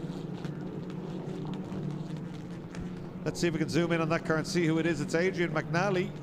That's exactly who it is. That's what we spoke about with the back tyres being cold in the early laps. The cars can get a bit loose at the back and can be quite hard to control, but he's just gone off. Back end let go, couldn't control it. That'll neutralise the race. There'll certainly be a safety car, if not a stoppage. Oh, somebody else off on the outside. Who is that down at turn 3?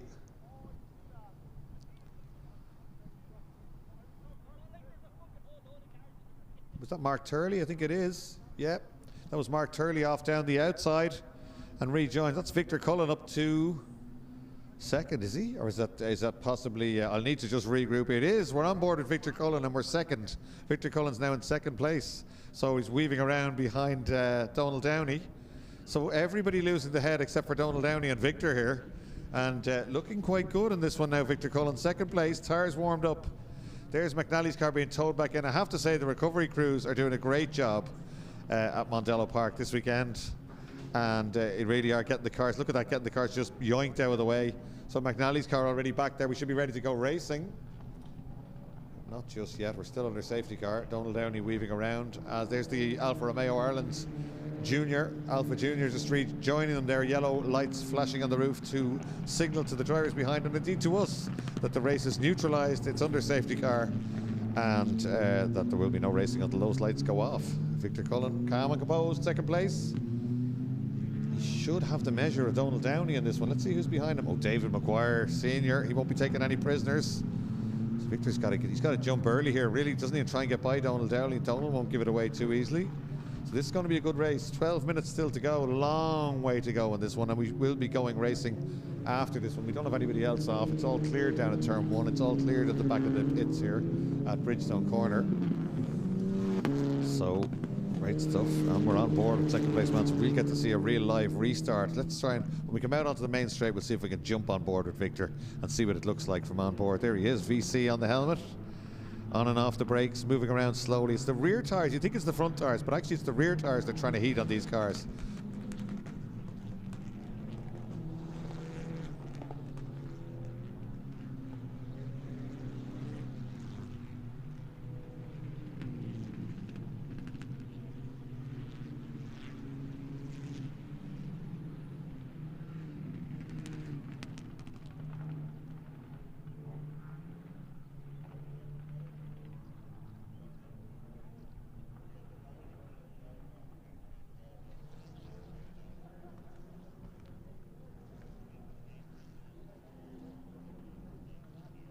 Lights are off on the Alfa Romeo safety car. We're going to go racing. Big moment for Donald Downey here.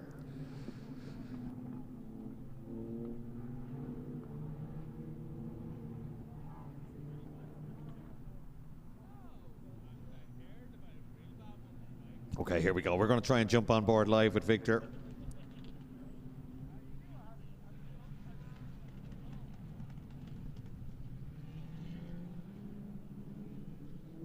Here we go, now we're on board with Victor Cullen live, and this is what a restart looks like at Mondello Park. Donald Downey in front, we're in second place. Stays high and wide here, down to second. Stays to stay on the rear bumper, Donald Downey has done. Up over the inside, he's got to run it Downey this time. Can he get down the outside? Inside, outside, which way are you going to go, Victor? Looks like he's going to go down. No, he's still staying on his bumper. Makes Downey defend, then goes back to the outside. Hard on the brakes down into turn 1. He knows he's got David Maguire behind, so he doesn't take a run around the outside. I think I see Maguire Jr. coming in, down the outside of everybody, but we're on second corner now, right up over the inside curve. Donald Downey gets maybe a length on us as we head down towards turn 3. That's fantastic footage from See It Live as we head out the country. Let's see where David Maguire Jr. is, because he's becoming a bit of a tin top master. He's fifth. He's fifth. There he is, all over the back of Barry English. So Victor's going to need to make a move here on Donald Downey if he's going to try and get away. But Donald Downey's no slouch. He's not going slowly here at all. Driving nicely up front. Maguire Senior in third place. English, Maguire Jr. and then Max Turley. Victor moving to the outside, looking for the full racing line. Oh, almost a flick back to the inside to make Downey defend. Can he get the nose up the inside here on the way out? The drone shot will tell us everything. That's exactly what he's trying to do. And he doesn't want to let Maguire by either, so he hooks the inside line. So Victor's got a hard job here. He's got to try and get by Downey, but he's also got to have one eye on the mirror so Maguire doesn't get past him. He won't get past on the outside. He can sit down there all he likes. And somebody goes off in the background. It's Maguire Jr. That's a big danger gone. Maguire Jr. contacting with somebody. Might need to have a look back at that one. So we're still in second place coming back up the hill. Donald Downey hanging on well, maybe over defending just a little bit. Victor Cullen looking very composed behind him, and he's got a gap now, hasn't he? Because we haven't got David Maguire Sr. Oh, has a look down the inside. The Beacon Health Check car trying to get past Donald Downey here. And this could be a second win of the year for Victor, but Donald Downey's going to hang on, isn't he? He's up over curbs. He's going to really go uber defensive. Victor goes to the outside. He's going to try Michael Cullen's 1993 Fiat Uno move here and get back up the inside. Oh, somebody's been watching those 93 videos. Donald Downey wasn't having any of it. Parked the car at the apex, and Victor had nowhere to go and then just planted it and drove away. So back under the bridge now. That's allowed Stephen Wright to close right up to them. It's cost them maybe a second or two, both of them, that move on the way up to at the final corner, I should say. So Donald Downey saw exactly, he had to defend, but then he wasn't going to get on the power, slowed it right down at the apex, and Victor had nowhere to go. So that's cost them all a little bit of time. That's allowed Stephen Wright up to them with fastest lap. It's allowed Barry English up to them, and Max Turley all the way from the back, not too far away either. So Victor biding his time here. He's waiting for it. He's not no big lunges or anything like that. He's in the running for the championship. Currently second, I think, is Victor. So he's got to make this one work for him. In fact, the finishing order like this wouldn't do him any harm, but if there's a sniff of a win, he'll certainly go for it. So it's Downey, it's Cullen, it's Wright, it's Barry English, it's Max Turley out over the curbs on the exit of Bridgestone there, and on the way up towards Lola corner. The long right-hander. Fastest lap still to Stephen Wright, but it's not about fastest laps. Victor tries to get the nose up the inside again. On that occasion, Downey's a little bit wide, but Donald Downey doing very well here out front. Defending again down into 7A and B. That will bring the train closer together. Barry English takes a look down the inside of Wright. That'll slow them both down.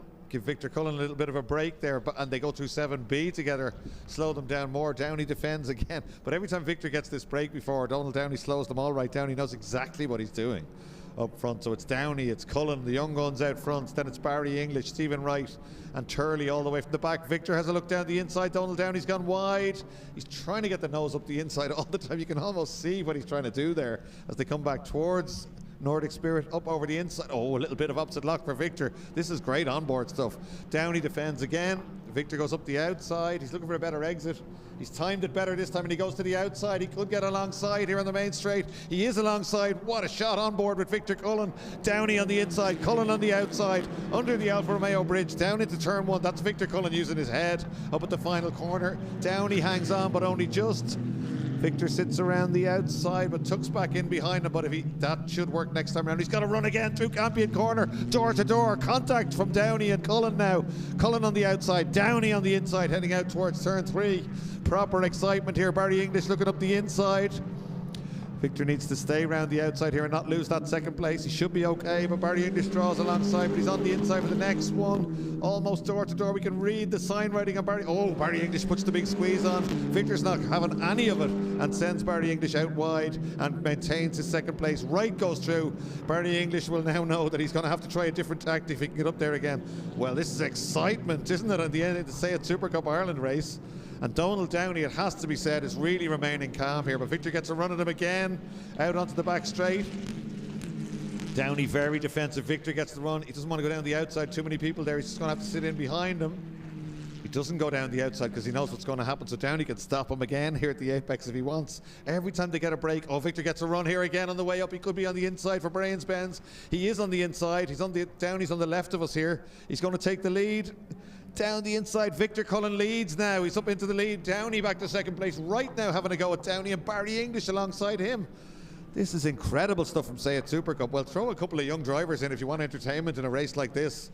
That was calm and composed stuff from Victor. He took his time, and he is now streaking away out front. 4 minutes 58 still to run. All right, down the inside of Donald Downey. That's a good move if he gets it done. Downey gives him the width of a SEAT and no more, but sits around the outside. Drag race, and Victor Cullen beginning to ease away out front now. It's Cullen with a little bit of a gap. is fantastic stuff out front. So it's Victor Cullen, Stephen Wright, Donald Downey, Barry English, Mark Turley, Brian Berry, David Maguire Jr. is still going and has fastest lap. Then Mark Turley and Porrick McQuaid. We're missing Dave Maguire Sr., Paul Parr and Adrian McNally. So fantastic stuff now with just 4 minutes and 20 seconds to go. Turley up a place, Downey dropping back now. So Wright is probably the danger man here, Stephen Wright, although Victor Cullen showing good pace. Let's see if Stephen Wright can close him down. 4 minutes and 7 seconds still to go. A lap takes 1 minute 51. Big lock up for Turley and he goes wide there and Downey gets past him on the entrance to the S's. Or Bridgestone corner I should say. So through low, oh, big cloud of dust. Victor Cullen right in over that inside curb. Gets on the power early, no mistakes. There's Downey coming through, Turley, Brian Berry. Here they come down that long back straight. Hope Victor's new sponsor, Atlas Tires, are watching this one. They'll be very impressed. So good stuff from Victor. He's hauled that new sponsor on board, had them down here for a meeting, and he's going to do a number of promotional activities with them. And they've got a lot of tyre centres around the Leinster area, and that say it will be spotted a lot on a trailer, I'd imagine, around Dublin in the next couple of months. There they go. Look at that train coming through as well. Hasn't Max Turley done well as well, all the way from the back? And there's Maguire down the inside again. Maguire trying to get by. Is that Berry? It is, and he does it, locks up an inside wheel down the inside. David Maguire Jr., he's got a busy day today, hasn't he? Victor Cullen maintaining that gap. It was at a second last time around, it's still around a second. He's doing okay here, 2 minutes 58 still to run though. So they'll have this lap on another one as they come out onto the main straight.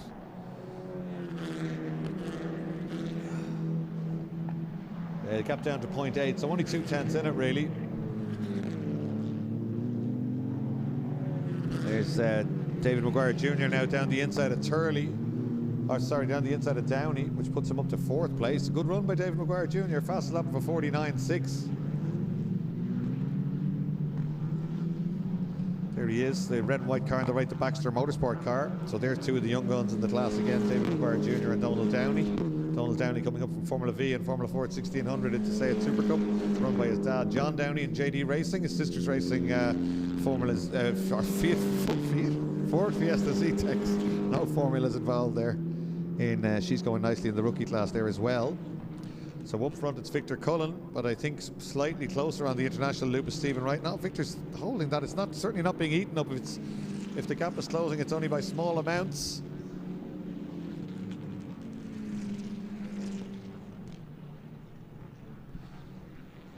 Up over the inside curve, the first three closing up. What Victor's going to need here, and I'm sure he's well aware of this, if he gets caught by Stephen Wright, he needs to back him up really into Barry English. And if they go at it again, he'll just drive away. But there's very little in it in terms of lap time. A few tenths last time round. No mistakes from Victor to the right, to the left.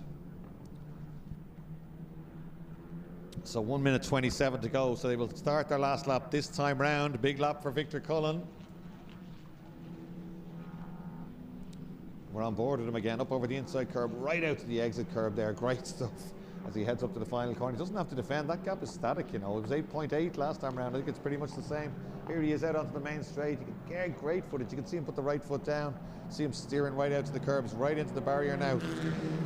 Well, this will be great work for him, and it'll be great for the LOH team as well. They've worked hard on that car, and Victor's worked very hard himself on it, so plenty of pace here. He's not there on anything but merit. Victor Cullen, Stephen Wright and Barry English up front. Maguire Jr. Fastest lap for him about 3 laps ago, but I don't think he's going to catch these guys. This is the final lap.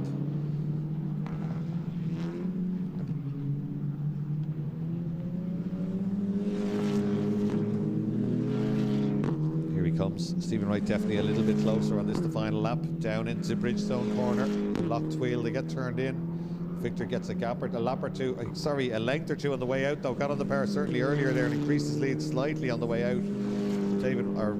Stephen Wright not quite close enough now. Cullen and Wright, they've broken away from Barry English here. Once again, Victor Cullen taking that inside curb and kicking up a little bit of dust, but a clean exit.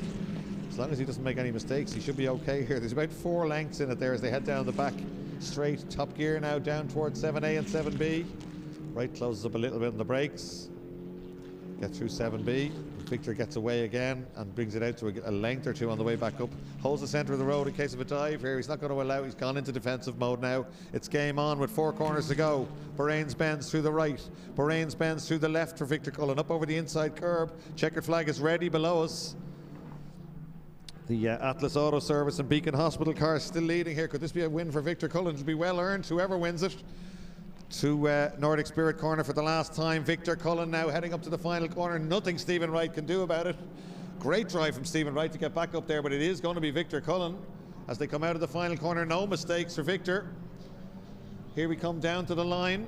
Absolutely fantastic. So Victor Cullen takes the win at Mondello Park. Stephen Wright second, Barry English third. Brilliant stuff.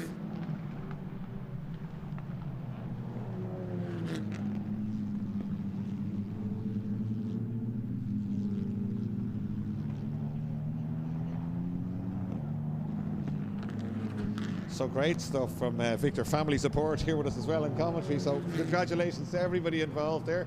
And I know LOH Motorsport will be very happy with that one. Michael Cullen has gone down the stairs at 110 miles an hour. And that's a good result for Victor. He's adding that to his wins in Brands Hatch. And that, Malcolm, is going to move him up the Autosport ratings again, isn't it? With just another win today. So it's turning into quite the season for Victor Cullen in the Atlas Auto Service and Beacon Health Check car. There's Michael Cullen on the left, and he is so happy with that one. That is fantastic stuff. Then it's Stephen Wright drove superbly. Barry English in there too. And there's the Baxter Motorsport car. He was in the wars in that one, backwards, forwards, everything. What a great shot of the embrace between father and son down there at the railings, and that is well deserved. So, David Maguire Jr., great run. We're missing a few in that one, but Victor Cullen took his time, got on board, and well done to see it live for putting in that onboard. And they are telling me that we're going to be able to talk to the drivers. Mightn't have been particularly apt to talk to Victor during that one. It was a little bit pressurised, but absolutely fantastic drive there from Victor Cullen, from Stephen Wright, from Barry English, and a recovery drive from David Maguire Jr. Donald Downey drove a good race, hung on for 5th place. Massive pressure for Donald Downey, but he drove very well and he hung on up front for a long time. So absolutely fantastic stuff. There's the LOH Motorsport team. Toasty, Jim Halligan, all the boys up there. That's a good day for LOH Motorsport. They've already had a win of Fiesta STs. Now they've had one in Seat Super Cup as well. So what a race. Great entertainment. It's not over yet. We've got Zetex ST's Legends back out. Another boss race. So far more entertainment to come here. But the LOH Motorsport team clearly, there's the family coming over as well to Victor. But the LOH Motorsport clearly really happy with that one. They were struggling a little bit. You know, Victor was putting a lot of thought into it, putting a lot of work into it. It's obviously come together for him. And absolutely fantastic. So Fiesta Zetex next up. Neil Murphy is already aboard the Zetec high-speed delivery.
There's David Maguire Senior, so obviously a problem with that car, unfortunately.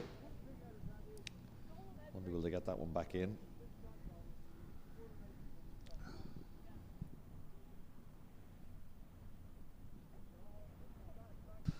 That's the Alfa Romeo course car out there, the Giulia. So somebody's just having a word with him, see if he needs a tow back in. Rain beginning to fall just a little bit as the Fiesta Zetex get ready to go. So big celebrations all the way down there. Barry English in the foreground there. He came third, and that one was right in the mix all the way through.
Well, some work done by the Legends team there. They've already done their championship round. Scott Jackson leads now from Lee Malone, and Nico Frank is up to third place and leads the rookies. Then Declan Burke, Willie Lawrence and Gordon Brown, already the championship positions added up for them, and they still have a race to run.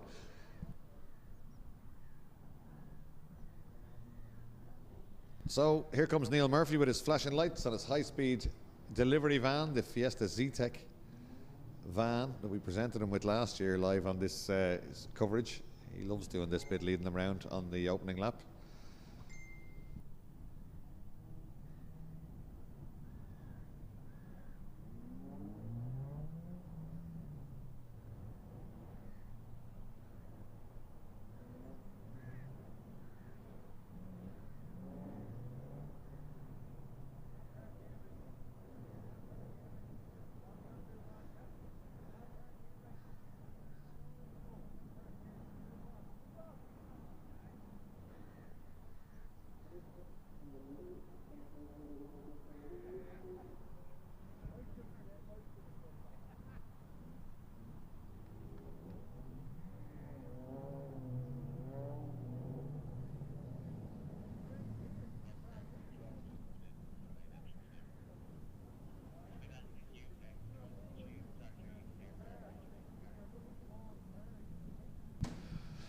Just waiting for clearance to go. There's Mark Quinlivan taking a couple of photos down there. Great grid of these cars. I think we had 27 earlier in the week. I'm not sure how many have made it this far, but let's have a look. Top 6, of course, get reversed. So Phil Lawless, a real Mondello man, will start this one on pole position. Alan Dawson alongside. Alan Dawson needs a result here because he's usually in the top 1 or 2, not so much in race 1. He qualified badly, did make progress forward, but this is his chance to get his points back. But Christian Brennan, Mick Keogh, Robert Barnable and Sean McGovern behind him, it's going to be very difficult. They're going to come charging through. Sean McGovern has taken pole. He won the first race, and he had not only fastest lap but a new lap record. So Sean McGovern going really well in this class. Watch out for the rookie fights. Kelsey Kirby's next up. She's gone really well all day. We'll be watching out for her. Then it's Aidan Mulready. I think he had a problem in race 1. He dropped back. Then the rookies. Row 5, Michael Moynihan, Mikey Mania, and Finn Gillespie from Mondello Park alongside him. Very closely matched. Then Josh Brown and Samuel Doyle, not rookies. Then Toby Maguire is not a rookie. And then Declan Mulready. Then Evan Walsh, Keith Lenihan, Michael McArdle, Chloe Kellett, Alex McCann, Lorcan McGivney, Elizabeth Downey, Liv Corcoran, Freya Burns, Lola Rose Turley and Roy Tobin. So great grid of Fiesta Z-Techs here, and they are moving around trying to get a bit of heat into those Nankang tyres. Let's come back down towards us. That's with the headlights on as Finn Gillespie makes it easy to spot. That's a different car to the one he was driving the last time. The reason I know that is because the one he was driving last time was mine, and the engine popped spectacularly on Friday. So that's going to be rebuilt before the next race. But he was able to get hold of the Mondello team building car, which looks remarkably similar, probably because it was sprayed with the same paint in the same manner as the other car was. The last car, if you missed the last race meeting here, they literally built the car for Finn Gillespie. They were welding, cutting, grinding. They fitted wings, bonnet, different door, cross member, all sorts of stuff to the car here on Friday night, and sprayed it on Saturday morning. So great stuff. And that was him getting out in the grid. He got second in rookies, I think, at fastest lap in race 2, but the engine grenaded on Friday morning, so he's borrowed another car. He's back out there. but plenty of battles will be expected all the way down the grid. The one to watch probably Sean McGovern here, who starts in 6th, but fastest lap and new lap record holder in race 1.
Getting ready to go, and it's Phil Lawless on pole position, Alan Dawson alongside. Then it's Christian Brennan in the ex-David Maguire Jr. car, the red and white one, ex-LOH Motorsport.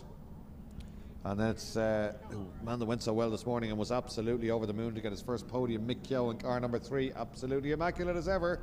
Then the two danger men really here are Rob Barrable, number 22 in the MB Motors car, and number 12, Sean McGovern.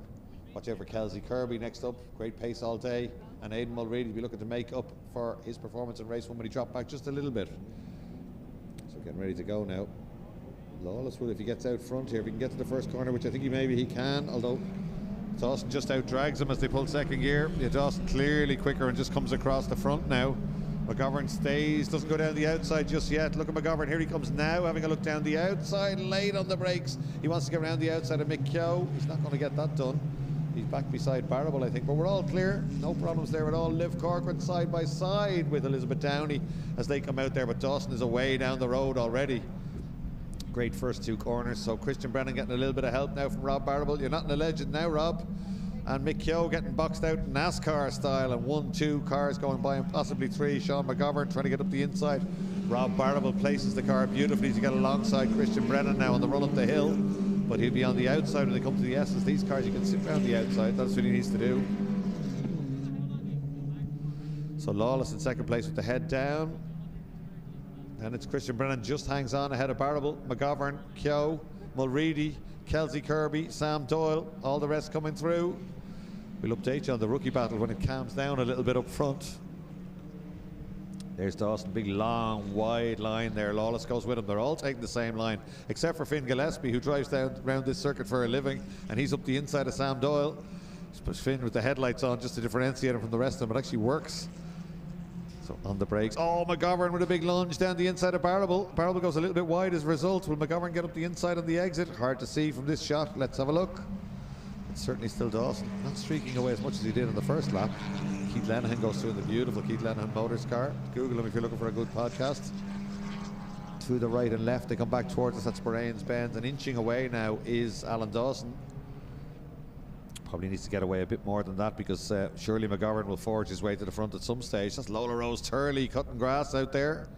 New front bumper on the car after the race this morning. She's down the inside and up a place from somebody there as they come back through the long left-hander. Mulready up alongside Keogh, and they go door to door through Nordic Spirit corner. Great stuff, giving each other a little bit of room though.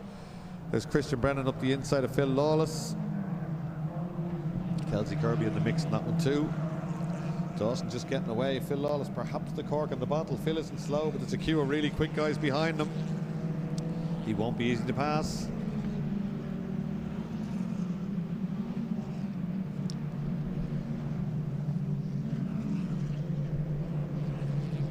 Keogh and Mulready still side by side. Done almost a full lap side by side. You can't do that in many racing cars, but you can do it in these Z-Techs. They tend to have a little bit too, well, not too much grip, but they've got an awful lot of grip from these sticky Nankang tires, and they don't run full race suspension, so they're quite soft. As a result, they've got a lot of grip, and you can sit around the outside. And a crucial move there as McGovern gets by Barrable on the run to turn 3. Next on his list is Christian Brennan, who's busy at the moment trying to get by Phil Lawless. McGovern sticks the nose up the inside. If he can keep it there, he might get the job done down into the S's. I think he has done, you know. Yeah, he's down the inside. It's a long left-hander. Brennan tries to sit around the outside. McGovern's got the job done. He's up to 3rd place. Now it's just Phil Lawless between him and Dawson. Lawless knows the crack. Straight down the inside, almost cutting the grass, which he's used to do for a living here at Mondello Park. He was so defensive there. Once he knew no one was getting a run on him, he went out high and wide to get a good run through Lola. So Dawson it is out front. Lawless, McGovern, Barrable, Christian Brennan, still side by side. What's this, 2 laps in a row? These guys have done a whole lap side by side. Even if Kelsey wanted to get by, there's no space. They're almost blocking. Oh, a big lunge down the inside from Sean McGovern, who's quickly making a name for himself as one of the top saloon car racers in the country. Down the inside of Phil Lawless. He's on the inside for the next one. He should have the job done. In fact, Barrable might try and NASCAR his way through here, bumper to bumper. He is. That's exactly what he's going to do. Just turn in a fraction late, and that'll leave Lawless wide, and Barrable gets the job done up to 2nd place. Now, if Barrable and McGovern don't go at each other, they may be able to catch Dawson, but Alan Dawson's not slow. He's got fastest lap, or he did have last time round. That was first lap. Ignore that. This is the first flying lap. Christian Brennan gets by Lawless there as well. So we'll see how quick McGovern is now. It's Dawson. It's McGovern in 2nd place, Barrable in 3rd.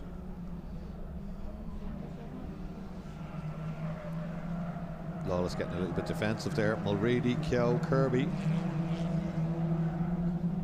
We'll check the rookies when they go by this time. It's all far too exciting. There they go across the line. Dawson fastest lap at 12.9, 13.4 for McGovern, but that includes the overtaking manoeuvre, so we won't take that into account. The gap is 2.6 seconds though. That's a big gap by Z-Tech standards. He's going to need to take chunks out of that one. 10 minutes still to go, but McGovern needs to get the head down. He's getting away from Barrable. Can he catch Dawson though? They're probably the 2 quickest drivers this year. Dawson certainly by moving to LOH has found a load of pace. And that car though did have the lap record on the international track. Keith Dawson, his nephew, borrowed it for a race 2 years ago and broke that lap record, but I think William Kellett had it back before Sean McGovern smashed it this morning. So these cars all set up really well, driven really well. It's very competitive. He's not making any big inroads here on Dawson, you know. Alan Dawson's got the head down out front. Let's see. 12.9 is fastest lap. 13.4, so he took half a second on that lap alone out of McGovern. So let's see if McGovern needs to stabilise it, but then he needs to take big chunks out of it. So looking down the grid, Finn Gillespie leads the rookie and leads it well. He'd be looking forward to the tea break tomorrow at Mondello Park if he can hang on. There he is. He's up behind Kelsey Kirby. Is he? He is. He's in the top 10. Finn Gillespie 9th overall. Evan Walsh is 12th and 2nd in the rookies. Mikey Moynihan down to 3rd rookie because Evan Walsh has got one over on him. Then Chloe Kellen running 4th. Great stuff. Alex McCann is 5th. Lola Rose Turley in 6th. Then Freya Burns and Elizabeth Downey. So great stuff from the rookies here. And that was the battle just briefly there of Mikey Mania and Evan Walsh. So Barrable dropping back ever so slightly from McGovern. So the rookies aren't too far from each other actually. It is Finn Gillespie leading, but when we see them on shot, there's a couple of cars between them. Just Sam Doyle and Josh Brown. But the other 2 rookies are right there. Is this Finn Gillespie getting alongside Mick Keogh? It is. He's going to get up a place, possibly. Kelsey's got up a place there ahead of Mick Keogh. And Finn Gillespie round the outside with the headlights on. Oh, yes, this year. First time out was the last race meeting. And with those results, he vaulted himself up to 2nd place in the rookie championship. This won't do him any harm if he can take a rookie win today with his headlights on. Yeah, fastest lap McGovern, and he's taken a huge chunk. That's what he needed to do. He's taken 9/10 of a second out of Dawson on that lap. Let's have a look. Yeah, there you are. It's visible, isn't it, from the drone? So we've got 8 minutes to go, but he's going to have to keep doing that. No, he's not. 2 laps will get him up there. It's 1.8 seconds. Can Dawson respond to that? I'm not so sure. 2:12.071. So great stuff from McGovern.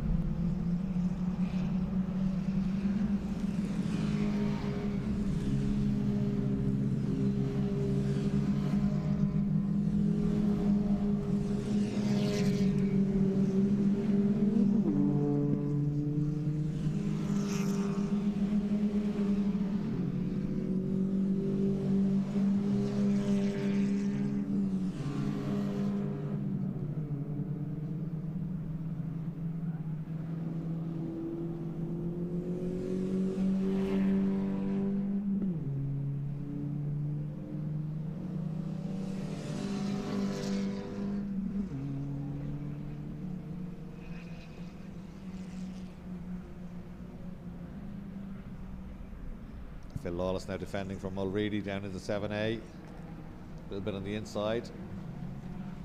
Here's the drone shot. McGovern is hauling Dawson in. Lawless a little bit wide. Oh, Finn Gillespie still battling away there, just at the front of that group. So Gillespie now up to 8th place overall, still first rookie. So Lawless ahead of Mulready. Mulready had been ahead of him, but Lawless got back ahead again. Phil Lawless number 7, Mulready 17. It's the ex-Michael Graham car that Mulready is driving. He's leading the Kirkestown Championship. He's doing both championships and doing really well up north, and generally right on the pace here. A little bit, not so much of the pace today. I'm not sure why. This is a great drive by McGovern. He's got away from Barrable, which is hard to do, but he's hauling in the leader, Alan Dawson, who was making good his escape early on. LOH Motorsport will be hoping their man can hang on to make yet another win today, but it's going to be difficult. Let's see the lap times. 12.898, oh, 13 dead, and a 12.1, another 9/10 of a second. You don't need a stopwatch now. It's a gap, it's just 1 second. McGovern has pretty much caught Alan Dawson. Dawson going wide on the way out of Castrol Corner, swerving back across to get his line now for Campion Corner as they head through there, but McGovern very much on a charge here. Said to me today he did want to do the double. His dad won a trophy. He wasn't sure what the trophy was. He said, I think it was for over 50s in the TCR race yesterday in the UK. So he said, I'm going to have to upstage him and do the double. Doing the double is very difficult in any of these Fiesta or mini races, or any of them that you drop the top 6. Because if you win the first one, you've got to come through from 6th. And Lawless hangs onto a beautifully held drift there. The back end let go, which is a dab of opposite lock, and planted the foot down to pull it back straight. Phil Lawless showing great car control there as he fights off Mulready and Kelsey Kirby. And next up under big pressure is Finn Gillespie, who's got ahead of Mick Keogh. And then it's Sam Doyle right with them, then Josh Brown, then it's Evan Walsh, and then it's Mikey Moynihan. So it's almost battle on up front, not quite yet. That's where the battle is in this one now. It's the second half of the top 10, really. So Finn Gillespie would be so happy with this if he could hang on for a rookie win. He's under big pressure though in the background from Mick Keogh. Look at this, Mulready up the inside of Lawless. This time Lawless boxed out on the outside. Mulready should be able to get the job done on the brakes down into 7A, and that's exactly what he does. Phil Lawless, clever, gets on the brakes, gets in behind him, doesn't try and sit around the outside. We've seen in the last few saloon car races what happens if you do that. So we're closing back up at the front. McGovern has almost caught him just ahead of these two as they come back towards us. This is them, there's the leaders, and it's game on. McGovern is almost right with Dawson now. Great drone footage. Here they are, the two green and white cars together. Sheds direct leading. McGovern right in over that inside curve, and both of them using all the exit curve. Headlights on now to intimidate Dawson, up the inside, up the outside. McGovern loves getting this car out of shape. He absolutely fires it around the track. Clearly quicker now than Alan Dawson, using the exit curve, which Dawson doesn't do. Catching, however, is one thing, passing will be another one. And Alan Dawson has been racing here since 1988, so it won't be easy to get by him. But McGovern certainly charging up to the back of him. Centre of the road now for Dawson as they head down into Castrol Corner.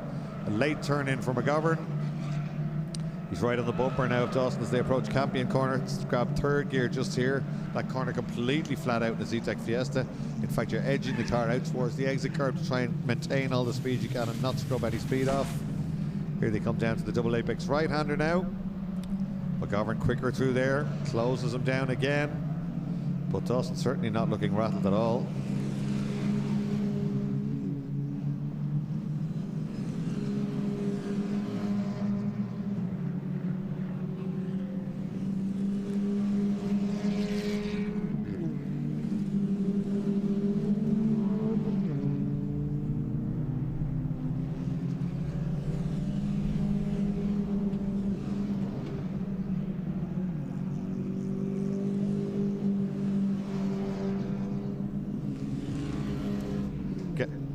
We're getting ready to go now down the back straight. Sure, there's going to be a move coming here. Dawson not phased at all. He doesn't get rattled, Alan Dawson. Fourth gear down here, and even though they're just 80 brake horsepower, these cars, they really do get motoring, and they're all so equal. Both hard on the brakes. McGovern carries more speed through there. Doesn't bother Dawson, though. He just puts the car exactly where McGovern wants to be. They both get a good exit here. Dawson just slightly towards the centre of the road. Not ruffled one little bit. McGovern goes over there and then goes back to try and get a better line on the way through. McGovern tidier through the first bit will make him quicker through the second bit, and indeed it does. Dawson sees that, goes to the left. He doesn't want to lunge here. He knows exactly who's behind him. A later turn in will make McGovern quicker on the way out. He tries to get the nose up the inside. He's got the nose up the inside. We've seen what Alan Dawson does in these cases before, so has McGovern. He backs out of it, goes back to the left, gets a run through Nordic Spirit. Dawson goes wide. McGovern's alongside him as they approach the braking zone now. It's door to door. McGovern on the brakes, Dawson on the brakes, Dawson on the inside.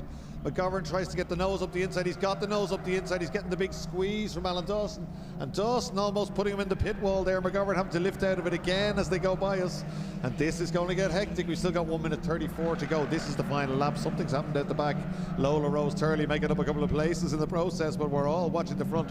Waves yellows down at turn 1. I'm not sure why, but certainly the battle at the front is on. McGovern now only has 1 lap to do something here. Alan Dawson's seen it all before, hasn't he? He's well able to slow the car down at the apex and then get back on the power. Perhaps a little bit naughty with the squeeze on the main straight, but McGovern wasn't fully up alongside him. He had got the nose up the inside, but it was Gordon Kellett style. Say hello to the pit wall there if it went any further, I think. So 2 Fiestas going really well. Championship contenders, these two. Well, McGovern is leading and leading strongly after this morning. Headlights ablaze, up onto 3 wheels now on the final lap. Out onto the international track once again. McGovern gets the run on the way up the hill. He's right in the wheel tracks of Alan Dawson now. Yellow H Motorsport versus the Morgan Dempsey run car here. Right up to Lola corner, in over that inside curb. A Victor Cullen style puff of dust there from Dawson, but McGovern's quicker again on the way through. Dawson's going to have to defend early here. Look at this. McGovern with a run makes him go to the inside. Dawson goes to the inside, but even if you go down the outside here, it's going to be very hard to do anything about it. He looks down the outside, he's looking to get a quicker run. He gets up the inside, McGovern's timed it to perfection. Dawson goes wide, and McGovern goes through on the final lap with just 4 corners to go. What a move by Sean McGovern. He really is on a roll at the moment, this young man. No contact at all, straight through. Well, perhaps a little bit there, but there wasn't any on the lead for the move for the lead. The through Bahrain's Bend for the last time, up over the inside, down to the long left-hander. Now it's McGovern's turn to go defensive. Dawson tries to get the run on the way out. McGovern not having any of it, slowing them right down. They're still absolutely together. Through Nordic Spirit corner there, McGovern just leaves the gap of a Fiesta and no more. Both very committed and both very quick through that corner. Final lap, final corner. We've seen races won and lost at this corner for years at Mondello Park. McGovern up the centre of the road, headlights on. Dawson takes a run at him, but McGovern controls it perfectly. It's now a drag race to the flag, and I think Sean McGovern is going to do the double. Dawson gets the run, McGovern not having any of it. Dawson a little bit quicker, gets up alongside, but McGovern takes the win. What a race in the Siltec Safety Fiesta C-Tex. It's a class, it might be the cheapest class in the paddock, but my word, it gives us the best racing, or some of the very, very best racing here at Mondello Park. The cars are very equal, and we have to thank the technical team for that. They do a lot of work, a lot of technical checks. All the rest of them coming through. Let's see what happens with the rookies, because Rob Barrable is 3rd. Christian Brennan, great drive to 4th place. Aidan Mulready in 5th. Phil Lawless in 6th. Kelsey Kirby, 7th place. Great day for her. And the winner of the rookies is Finn Gillespie. He'll be absolutely delighted with that one. Then it's Josh Brown. It's Sam Doyle. 2nd in the rookies is Evan Walsh. 3rd in the rookies is Michael Moynihan. That closed the championship up just a little bit. Then Mick McCardle. Chloe Kellett 4th in the rookies again on her first day out. Well done, great run. Lorcan McGivney, Lola Rose Turley coming right through, made a lot of places in that one. She's 5th in the rookies, just ahead of Alex McCann. Then Declan Mulready, Freya Burns getting quicker, Liv Corcoran, Elizabeth Downey and Toby Maguire. The order there, Elizabeth Downey and Toby Maguire showing. No, they're not showing lap down, they're fine. Yep, they're both finishers as well. So great stuff from the Siltec Safety Fiesta Z-Tech Championship here at Mondello Park, and highly, highly entertaining stuff. So well done to Sean McGovern and Alan Dawson there. Great entertainment from those guys.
So you can't really see it on that lovely picture we're showing you there. You can see a little bit of something flying by. It is absolutely hammering. That's more representative of what's happening now at Mondello Park.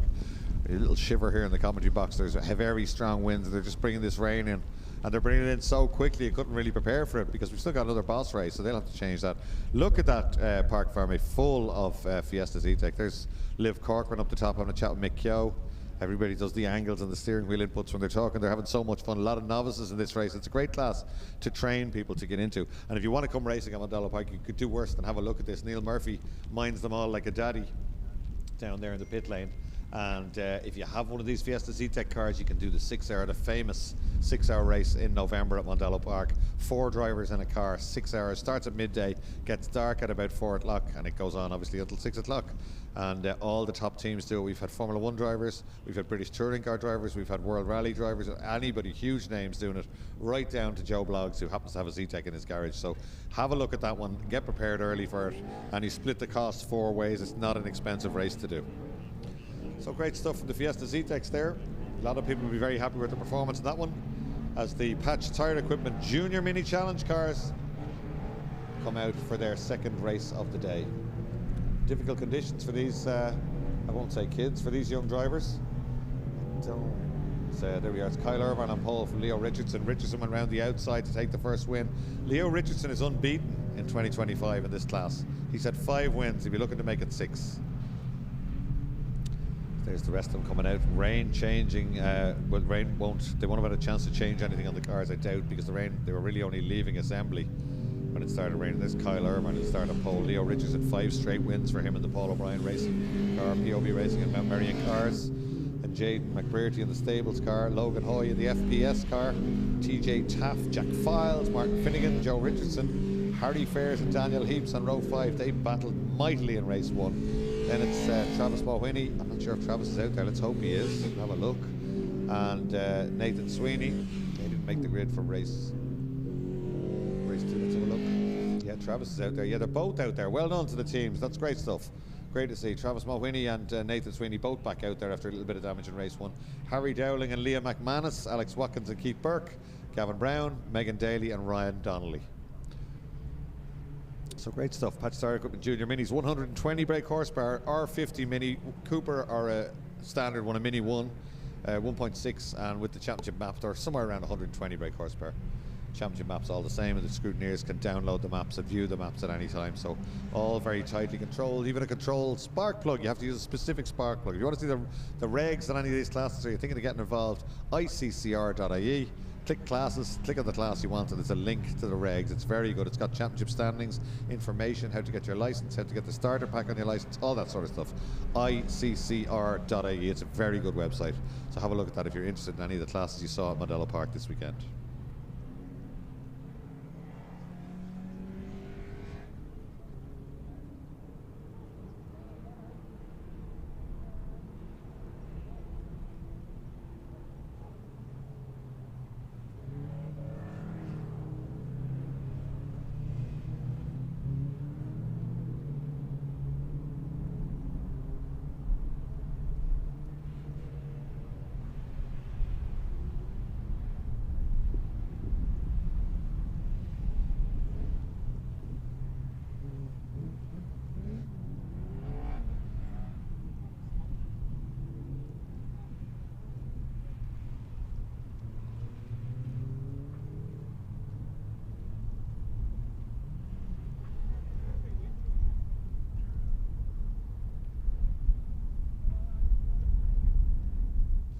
Getting ready to go.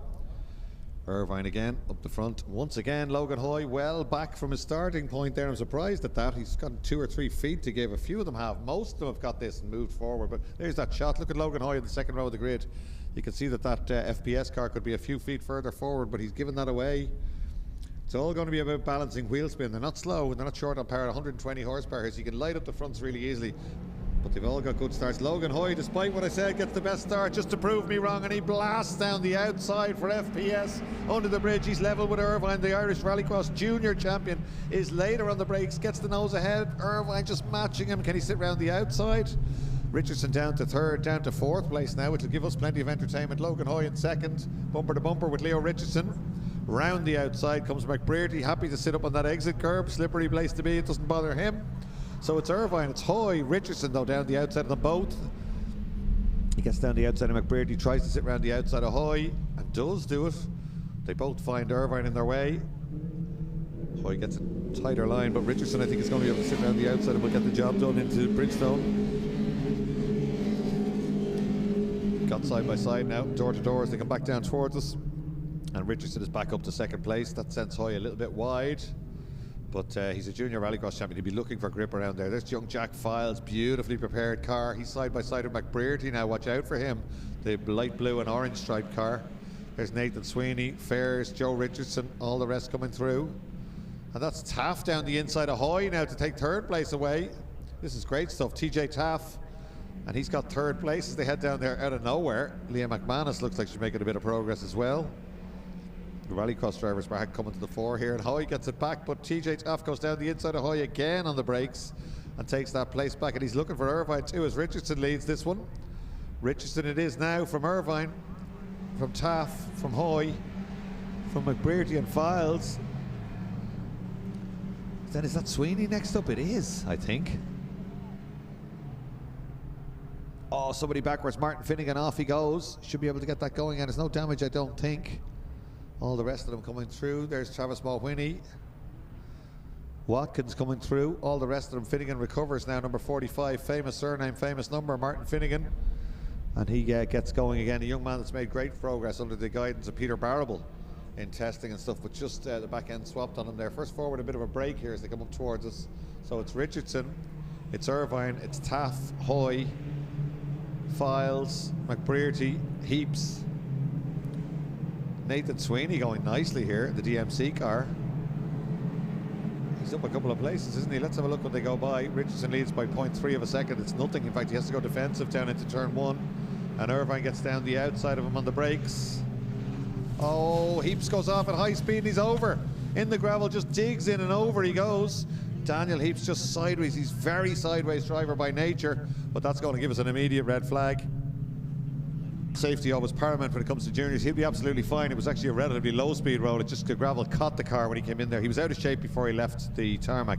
He gets out of shape quite a lot, that young man. He's got great car control. But he's down there, sirens and everything below us now. There'll be plenty of excitement, but he'll be absolutely fine. The car just dug in. He went off sideways there. That's the rescue unit. He's out of the car already, so no problem. Cavalcade of vehicles heading down there. That's because we're junior racing, so everything will be stopped.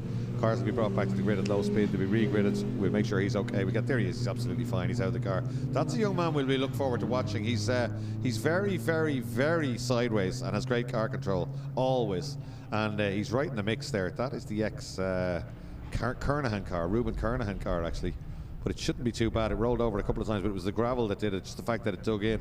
He was completely sideways. I was watching him in testing, and he was coming into the first corner sideways, and then just planting the throttle and pulling it back together. So great car control from him. But that'll be a little bit deflating for him, but he'll be absolutely fine. He stood up there himself and opened the door, and he's out of the car. So it's just a matter of getting the car back in and then getting him back in. Let's have a quick replay. Let's go back and have a look at what happened. That's Dr. Khan just checking. Watching the background, top of the screen, the car on the outside. Now, here he comes. There, it's out of shape on the brakes.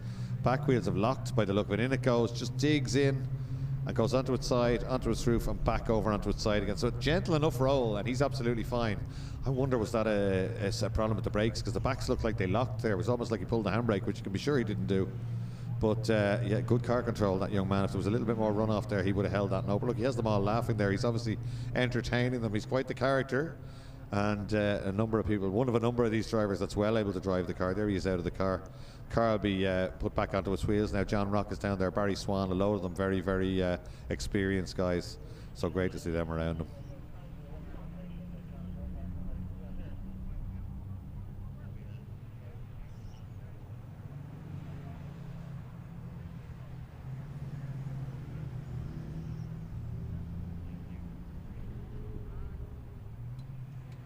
Here's the car back over onto its wheels. Great stuff.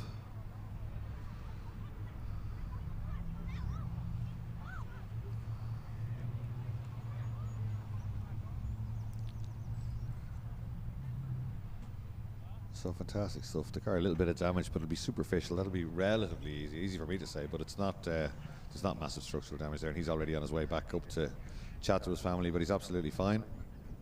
Sign time, Abbey Maintenance and Hillside Autos. Let's give his sponsors, they might give him a few quid now help towards fixing the car. He can give them a big squeeze next time.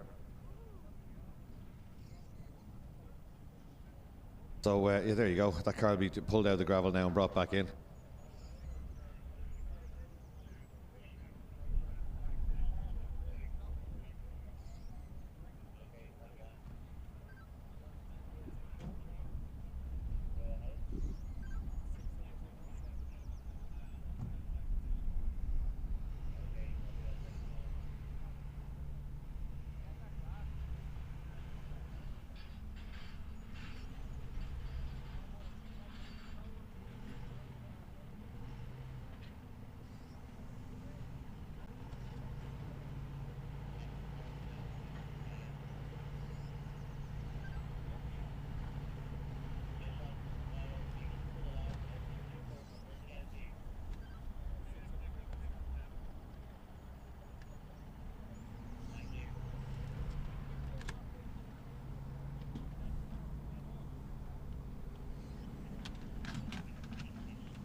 There we go. Cars all lined up and getting ready to go again. They'll be keen to get going again. Now, Richardson will be hoping they go back to start in the position they were in, but Irvine will be hoping we go back to the original grid. But earlier we went back to the original grid. It looks like that's what's going to happen once again.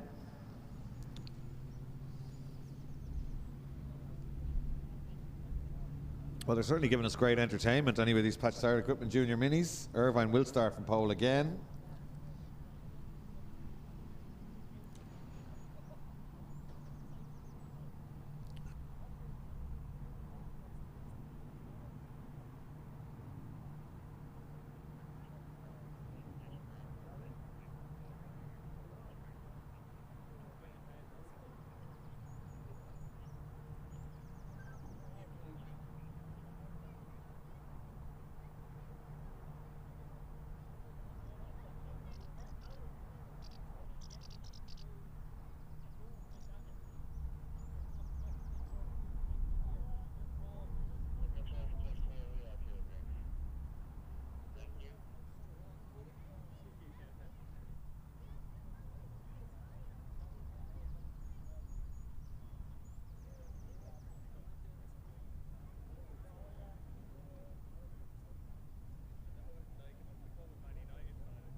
So ready for what will be another warm-up lap and then another 15-minute race. So fresh restart. They're going to get a full race, the kids. Great stuff. So they're just sitting on the dummy grid now waiting to go, but it will be a full warm-up lap and then it will be a 15-minute race here at Mandela Park. It's certainly dried out just a little bit. It's been that's the way the day has been going. The wind is blowing the weather in really quickly and out just as quick.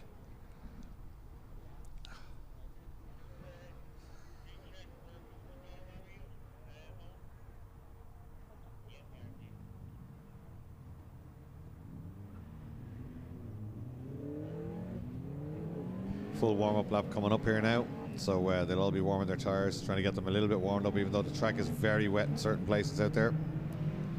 So, Patch Tire Equipment Junior Mini Challenge on their warm-up lap now.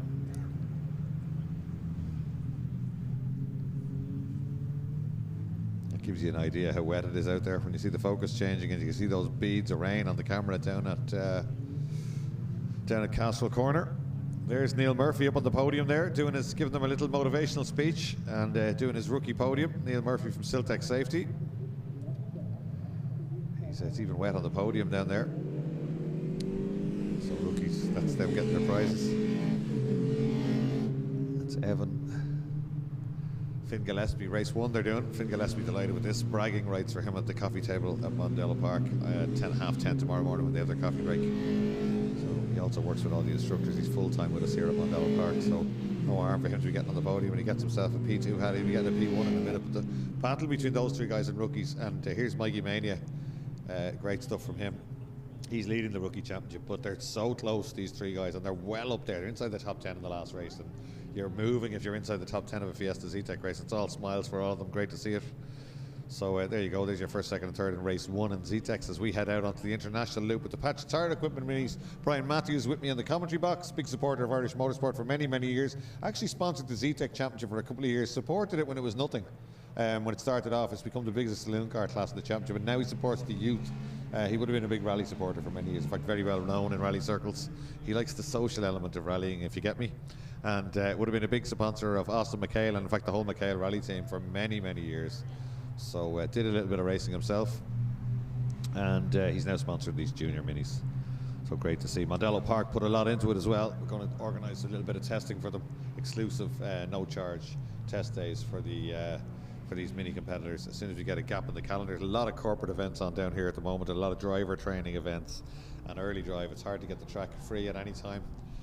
Free, by free I mean unused. It's hard to get the track free ever, but yeah, it's very, very busy here at Mondello Park this year.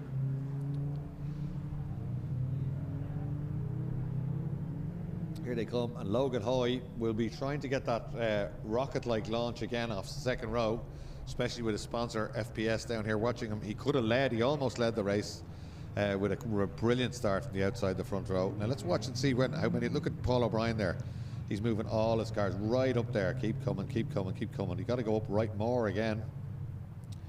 Right onto the mark. So Logan is closer this time. It's a good shot. You can see when you see the front shot of these cars, and you'll see whether they're on their marks or not. Richardson going a little bit forward again just to get the wheel right onto the marks, which is where you need to be.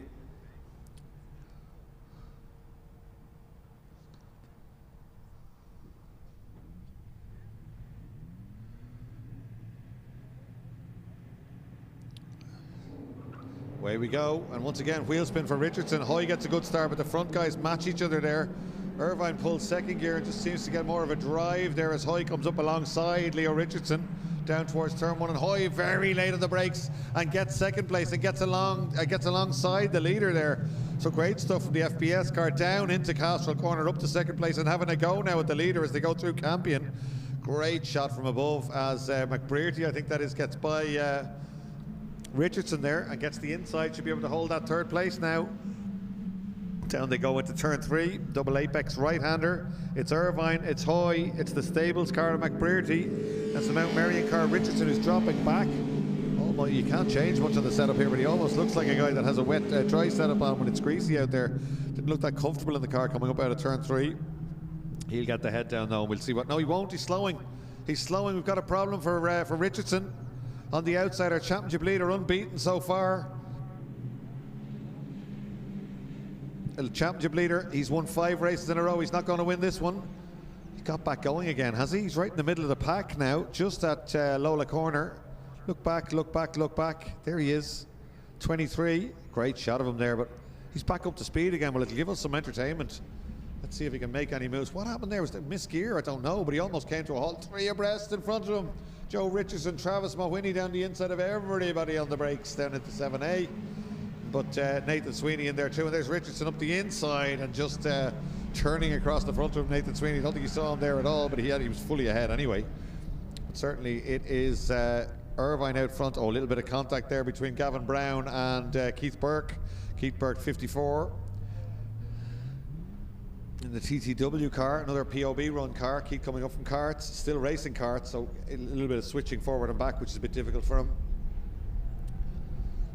So it is Irvine, Hoy, McBrearty, I think, then Taff and Files, then a gap back to what looks like Martin Finnegan. It is Martin Finnegan.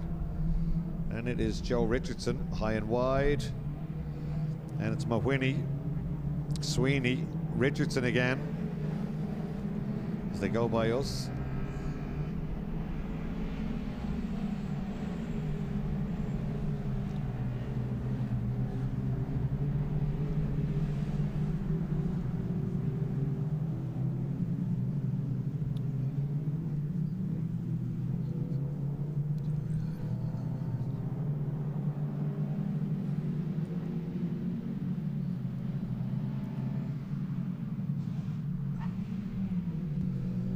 Richardson trying to make a move. Let's have a look at this. He's back down to 10th place, down 8th place, as it says on the screen there from that first lap. But the car is back up and running. Travis Mulwiney, his teammate in front of him now. He's got to try and get by.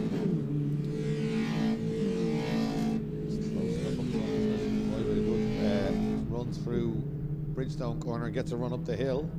Nothing in it, but they both get away a bit from McBrearty. Then it's Taff. Files just drives up alongside Taff on the way up the hill. Taff gets back at him on the brakes, though gets down the inside. They both go wide on the exit. Files almost cocking an inside wheel, but gets a good run on the way out. He's in the slipstream now as they pull fourth gear on the way down the back straight. Taff sees it coming, goes to the inside. Up front, I think Hoy is about to make a challenge for the lead here. He's very, very close to Irvine now as they head down towards 7A and 7B. Back up the hill now towards Bahrain's Bends. All bunching up just a little. This is great to see. Look at that train of lead minis coming towards us. McBrearty's been quick round this lap, but he's caught them both. Irvine a little bit wide, not too bad. In over that second curb, the whole lot of them. The FPS car in second place, the Stables car in third place. Hoy has to defend slightly, just turns in a fraction early, and that lets Irvine away, and it lets him away a lot on the exit. That's cost him a lot of time. That little bit of defending there on the way into that corner. It's such a long, long corner. Irvine turned in later, got on the power earlier, and pulled himself a length or two on the way out. And once again, Hoy's going to defend here. If he doesn't get to the outside now, he'll lose time on the way out. He doesn't. He's very late in the brakes, but certainly that will have given Irvine a little bit of a break and allowed him away. And Taff looks good there in fourth place as well. Let's watch his progress. Then Files. Then it's a gap back. Fastest lap to McBrearty that time round. Then it's Richardson, Finnegan, Nathan Sweeney, Travis Mulwiney, Harry Fares, Leo Richardson, Harry Fares, Harry Dowling, Liam McManus, Alex Watkins, Ryan Donnelly. And then we still have Keith Burke, we do. But we are missing Gavin Brown, I think.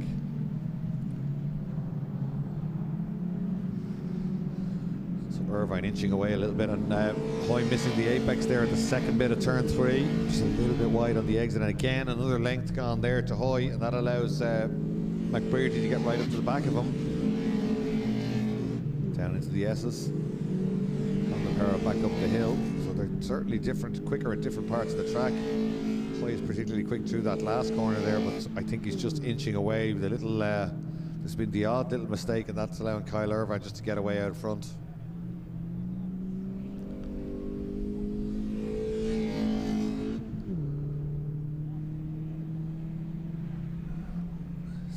The leader will definitely beginning to ease away now. And McBrearty with a big lunge down the inside of Hoy from way back. Gets up the inside, side by side. Hoy gives him racing room, and McBrearty gets the job done and takes that second place away. So McBrearty in the Stables car up to second place now as they come back up towards Bahrain's Bends, the right and left. Hoy back to third place. Taff now right with them, and that's brought Files back into the equation as well, although Hoy's having a look down the inside. McBrearty covers it. All this allowing the leader to get away. Irvine got a strong lead there, 2-3 seconds maybe, as they head back towards Nordic Spirit corner. Right out over the curbs for Hoy, right out over the curbs for Taff. Hoy goes to the inside. It's covered by the Stables car, so he goes back to the outside. They all get a full racing line through the corner out onto the main straight. 8.5 minutes still to run this one.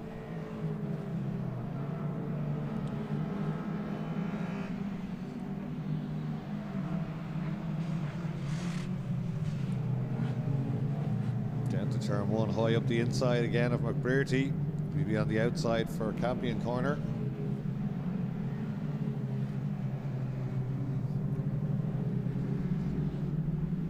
Somebody slowing. Is that Finnegan possibly?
In fact, Gavin Brown is still going. He's just gone by to complete another lap, so he's got back up and running again, doing respectable times too.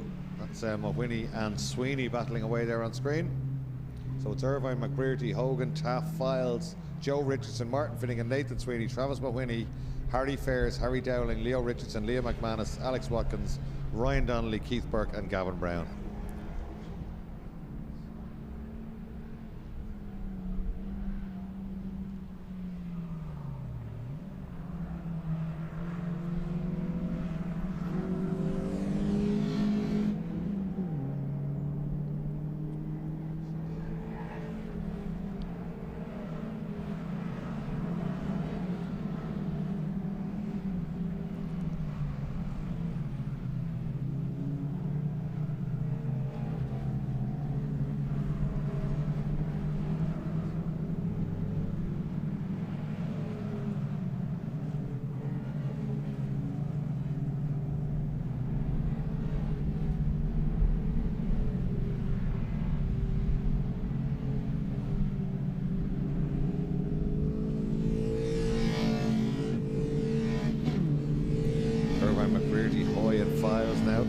It's all very spaced out for a junior mini race as they come down into Bridgestone corner one more time.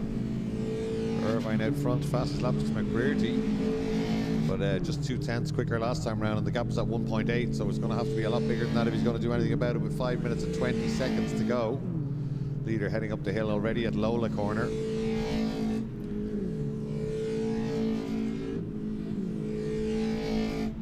Very spaced out, even all the way down the grid. We're just looking at that. Dowling going through the S's there, Leah McManus going through as well, heading up the hill. Alex Watkins and Ryan Donnelly in his first ever race, going nicely.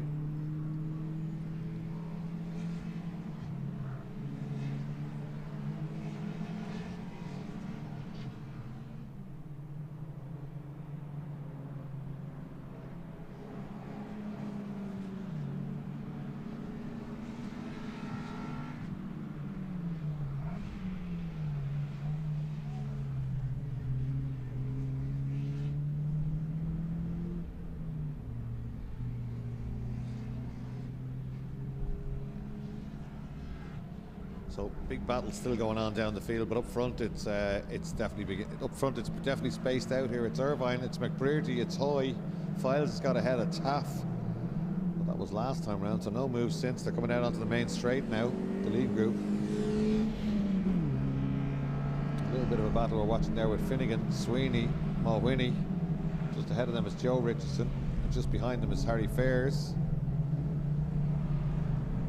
And Harry Dowling, the two Harrys running together. And Leah McManus, Alex Watkins, Ryan Donnelly. We are missing, are we, Leo Richardson? Or is he still running? There it is. We let's look straight ahead. There's Richardson's car. We had a shot of it there. It's actually at the back gate.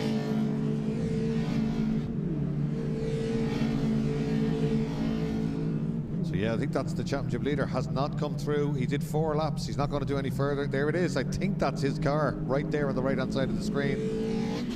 It is. He's retired from the race. I can see him from the commentary box out the window. Number 23, unbeaten in 5 races. The championship leader is not going to finish this race. Now, you can drop rounds, so he'll still be okay, but he's not going to win this one. We're going to have a first time winner this time round. Looking at the moment like it's going to be either Kyle Irvine or Jaden McBrearty. Irvine's leading, but McBrearty is coming at him. There you are, Mount Marion Cars machine parked up, unfortunately, on the road, the access road back to the paddock entrance. There's a group coming out. That's Finnegan. That's the DMC.ie car. Barry John McHenry's Dunshaughlin Motor Company backing that young man. And Barry Hallian also offering encouragement and sending us messages here on WhatsApp, sitting at home watching it all. So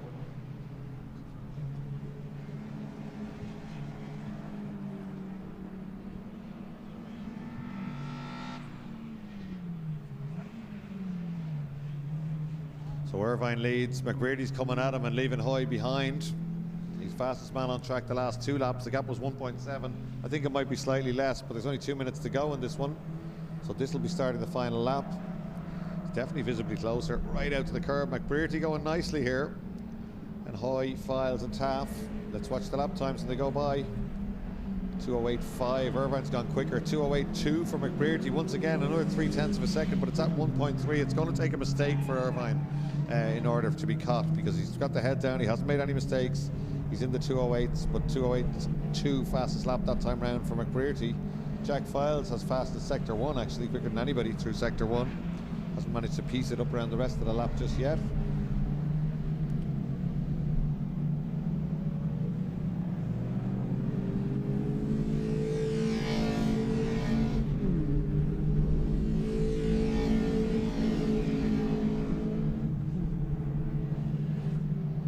So we're a lot of minis spread out around the track, but not a lot of classic saloon car dices, although it's definitely getting closer for the lead.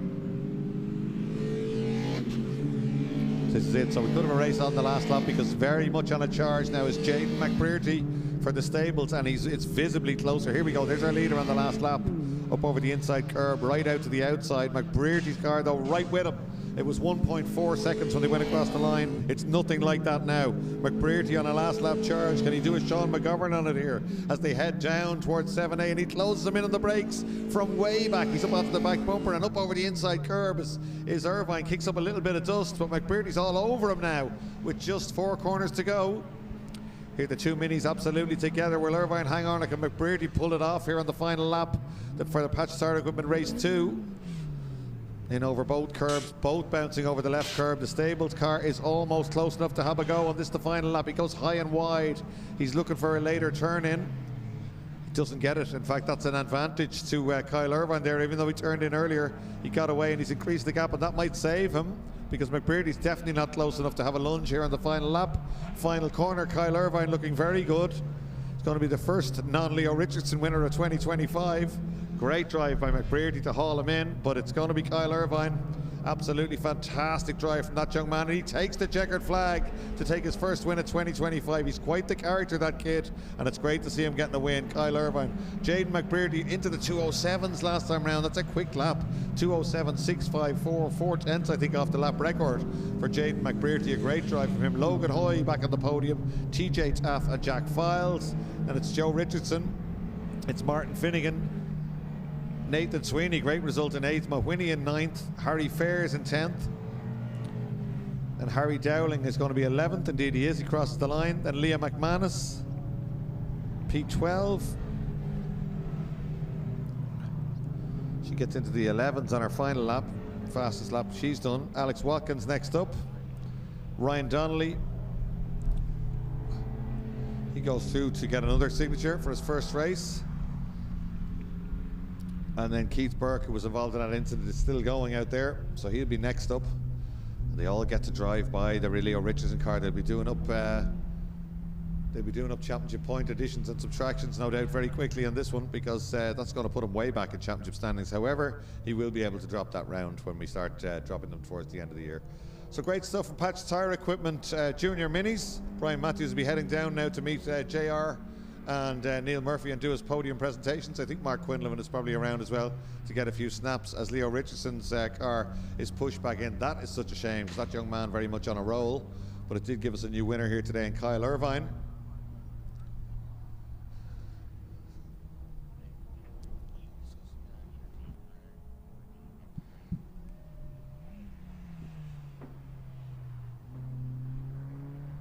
He is standing up on the bonnet of the car. Great stuff from Kyle Irvine. Be delighted with that one.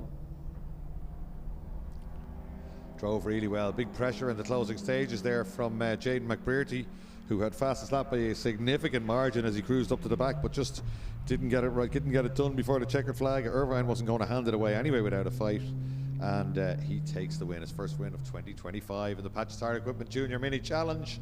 Next up is going to be Fiesta ST, race number 2, the Alloy Repair Centre class. Roy White will start this one from pole position. The rallyman, Jack Conaghy alongside him, Ross Barnes, Derek Graham, Tim McQuaid and David Maguire. Then Dara McMullen. Well, by my calculations, McMullen was 6th in race 1. Something must have happened there, showing him as starting on row 3.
So I just did a little bit of research, and there was a photo finish required. Roy White thought he was ahead of McMullen. There was nothing in it from my point of view. And even though the transponder results showed McMullen ahead, they used the camera end timing, which they do. And it showed that Roy White was just ahead. But I'm going to grab a quick word with Victor Cullen, who's here beside me, because just before this race starts. Victor, what a race. It was very good. I was happy out, Leo. We went relatively well at the start. We were lucky with a few cars going out. It was tough to avoid, but we came out in a strong position, and we were happy with that.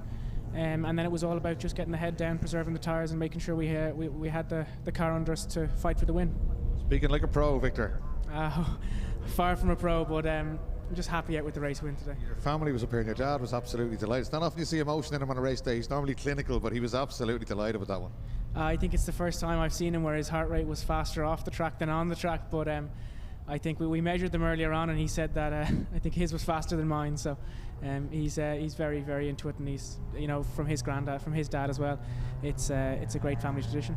You're carrying it on beautifully, Victor. Well done. Fantastic stuff. Des would be delighted with that one if he's watching down on you. It was hard earned, but good entertainment from that side race. Actually, it was an absolute cracker. We'll be expecting more of the same from this, the Fiesta ST race. Victor raced in this class last year, as did his dad, but they're doing a bit of UK racing now. Victor racing the St. Michael's away in the UK, although he did do the striker race. 2 striker wins for Michael yesterday. Just decided on Friday afternoon to put an entry in. Why not? So Roy White, the rally man, on pole position. Roy was very quick in the wet. Well, he still is very quick in the wet, but he's got quicker and quicker in the dry. Works really hard with the Murray Motorsport team on his on setup and stuff like that. And he's quite calm and composed. I spoke to him this morning. If he can get off the line in this one, he will be hard to get by, I'd imagine. Jack Conaghy, young charger in the class on the front row, outside of row 1. 5th place in race 1 gets him the front row start position for this one. The champion Ross Barnes on row 2, who really needs a win here to keep his title chances alive. Derek Graham, 76, always a danger when Derek Graham's around. Very clinical driver, stays out of trouble, very quick, loads of racecraft. Then I suppose in terms of pace, the 2 danger men are on the third row, aren't they? It's Tim McQuaid, who had pole position this morning and came a strong second in race 1, and David Maguire, who leads the championship and has been the pace of this class this year in the LOH Motorsport Beacon Hospital car. Then Darren McMullen, 99, Michael Graham's number 9, Marcus Hayes, 88, Bobby Turley, 77, Chris Jones, 11, Adam O'Mahony going well, the ex-Victor Cullen car, 47, then Owen Cullen, number 70, Chris Grimes, 86, 23, Matt Devereaux, and 21 is Trevor Farrar, and they're all on the grid. They're all ready to go with 160 brake horsepower Fiesta STs.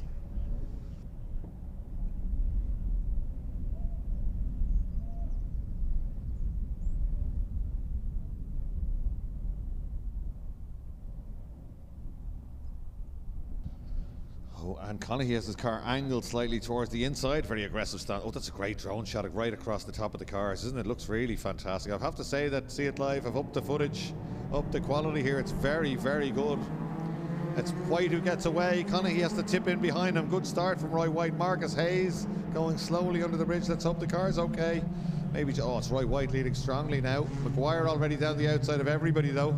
He's up to 4th, he's up to 3rd. A clear 3rd place for Maguire. He's got ahead of Ross Barnes, and he's already going to drive by Conaghy. He's gone off on the outside. Conaghy not giving him a whole lot of room, but does give him just enough. I love seeing this in saloon car racing, and we're seeing a lot of it in Mondello Park. He could have shoveled him off there, and he didn't. Barnes down the inside in the brakes. A little kiss on the back for Maguire. This definitely won't be going to plan for Ross Barnes now, with Maguire having got by him so early in the race. Maguire started this race 6th. He's already 2nd. Roy White will be fully aware what he's got to do. He's got to do 15 minutes of qualifying laps here to try and keep away from David Maguire. Tim McQuaid going nicely too. Not really the racecraft. He's relatively inexperienced, Tim McQuaid. He's got loads of pace, so we can expect him to start moving forward in the BYD Galway car. So Jack Conaghy boxed back just a little bit. Let's see where he is when they come back into view. Still in 3rd place. He did well not to get Barnes and McMullen coming to a little bit of elbowing on the exit of Lola corner. And in fact, Owen Cullen going nicely. He's out of 3 cars. He'd be delighted with that, and right with the pack as they come back down that long back straight. So Conaghy will try and hang on to Maguire. That's McQuaid. He is up a couple of places there. McMullen and Barnes still elbows out there. There's Adam O'Mahony going through. Cullen going over to the inside, very defensive. And that looks like Derek Graham trying to have a run up there. Maguire looking very composed through there. Conaghy trying to stay with him. McQuaid has made a good job of that 2nd half of the 1st lap. Oh, sideways stuff from Hayes there. Marcus Hayes, well held. he didn't lick that off the stone. Certainly a big four-wheel drift for him coming up into Brains Bends there in the yellow H car. Ramping it over the curves now is Roy White. You can tell he's trying, but already the gap beginning to close down. Dave Maguire using more track in the braking zone on the outside there as Derek Graham down the inside of McMullen, who just turns in anyway at the final corner. And right in the mix still is the Alloy Repair Centre car right in the back of this train. Watch this as they go by Owen Cullen.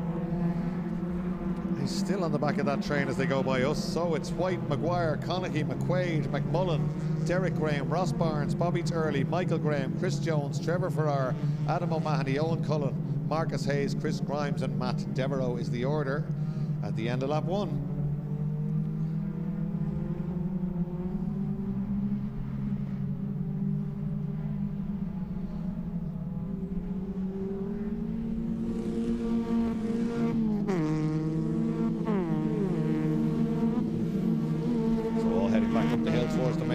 Roy White still leading, but certainly closing in there is young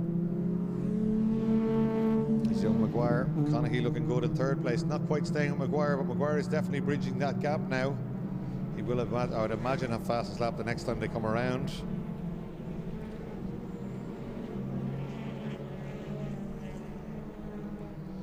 Maguire bouncing the car on the bump stops there as he comes out of the long left-hander Lola corner. That's Michael Graham trying to get up the inside of Turley there. Adam O'Mahony in the mix as well.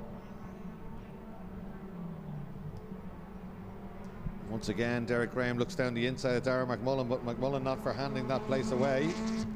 McMullen right up there in the championship as well. He usually gets that really good grid position. Didn't work out today. I had to find out why. But didn't get the pole position for race 1. Race 2, I should say. A little bit wide for Conaghy there, and he's dropping back into the clutches of the yellow H car.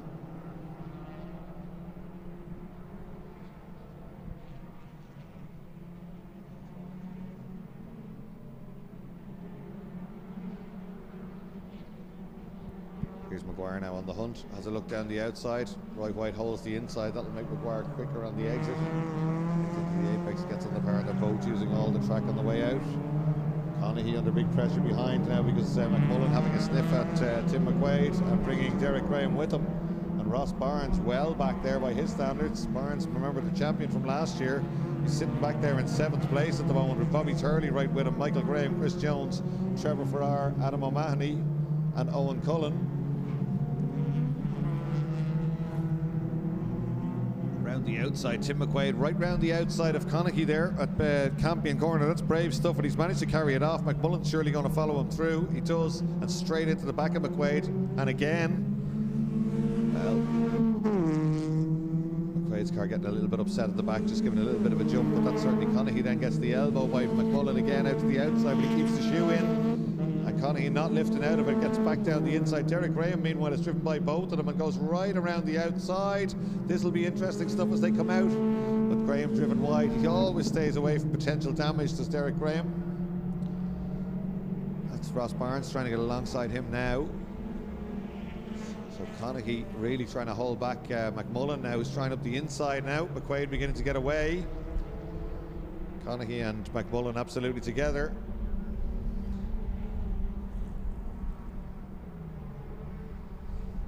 Battle on for the lead as well up front. Oh, there's a big lunge down the inside from McMullen. Conaghy driven wide, then it's Graham, Barnes, Turley, Michael Graham, Chris Jones, Trevor Farrar and Adam O'Mahony. Owen Cullen in there too.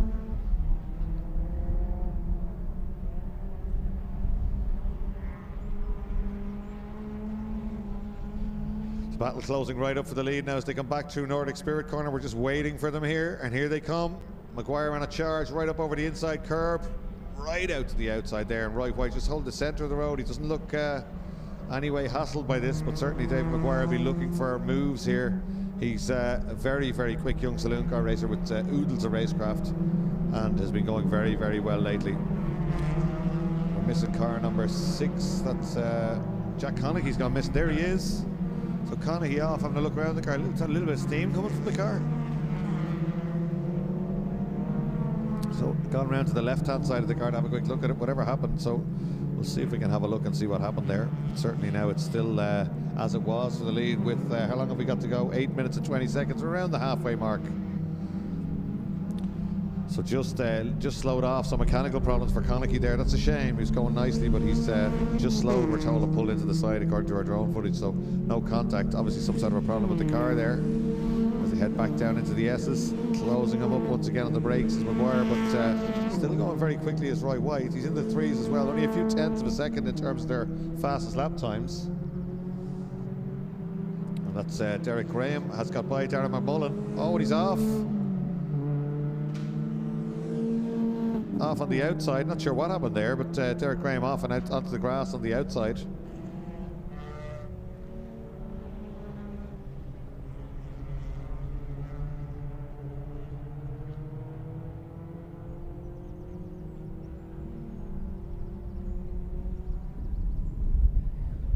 Here we are, there's the two leaders coming up towards us. Let's have a look. There's Derek Graham down the inside. Mullen wide, and on the exit here, let's keep an eye. No, just drives off. Well, that's very odd. I'm not sure what happened there. He rejoins the track. He wasn't helped off the track. There's Connacht's car. Oh, safety car, I think, is it? Yeah, it is safety car because of Connacht's car. It's just in the firing line there. So the race being neutralized with 7 minutes to go.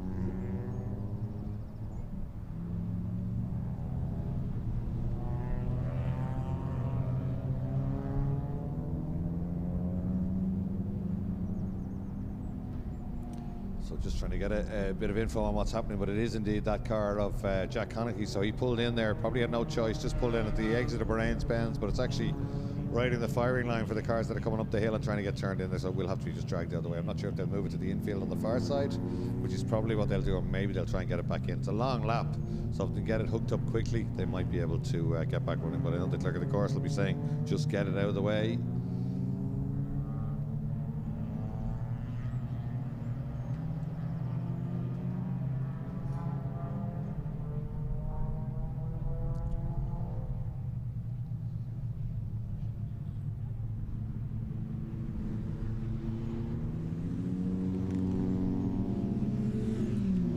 There's Connacht now coming out of 7B. Back up the hill. We'll see if we can get any footage of him. Now we're back to the safety car where we were, I think. Or not. No, not so much. There he is. Yeah, that's him on the right, just slowing there. Yeah, no. Just slowing on the way back up the hill. So it looks like no drive. I think he would have pulled to the inside if he got a chance. But yeah, the car just slowing right down the parking on the grass. It's still not towed away just yet. So unless they get that done quickly, there could be another lap here. There they are now. He's not getting back in the car, so I'm not sure what's happening here, but there's obviously some sort of an issue.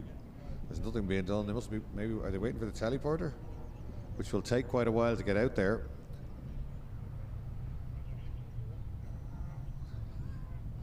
So I'm not sure if that's an attached towing hoop or what's happened, but there's obviously some sort of an issue. Get a good look at it there. Well, it's all hooked up. Maybe some sort of suspension failure or something, and the car can't be towed. I don't know. There's obviously some sort of a problem out there. The train is just going to go by them now. There it goes. So they will end up doing another lap. Okay, so they're unhitching it. They obviously can't tow that car. There will be a valid reason for that because John Rock is out there and he's done this for many, many years. So if that car was towable, he would already have it dragged to the infield. I don't see the teleporter being dispatched, and even if I did, it would take quite a while to get there, so I'm not sure what is going to happen here. Safety car's still out there. Car's lapping at a reduced rate. Red flag is out, so it must be a teleporter, and they don't want to put the teleporter out on the track. I'm surmising here, I might be wrong. I think they won't want to put the teleporter out on the track while it's while the cars are still running. So there's a red flag, the cars are going to be brought back to the start-finish line.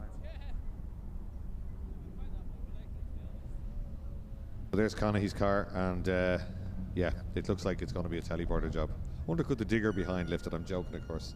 But if we can get that car, get back in, we'll get racing again with the Fiesta ST Championship. But meanwhile, let's take a quick commercial break here on the live coverage of the ICCR at Mondello Park.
Introducing Castrol Edge, formulated to deliver at least 30% improved performance versus tough industry limits.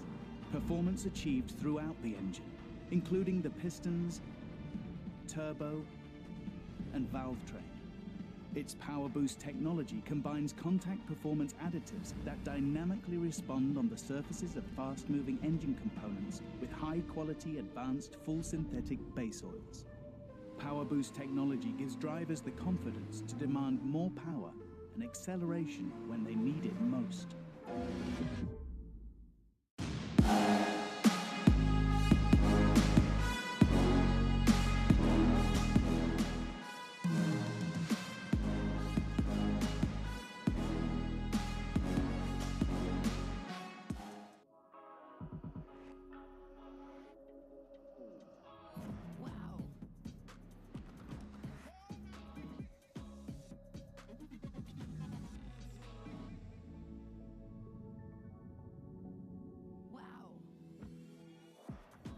Opel Astra Electric.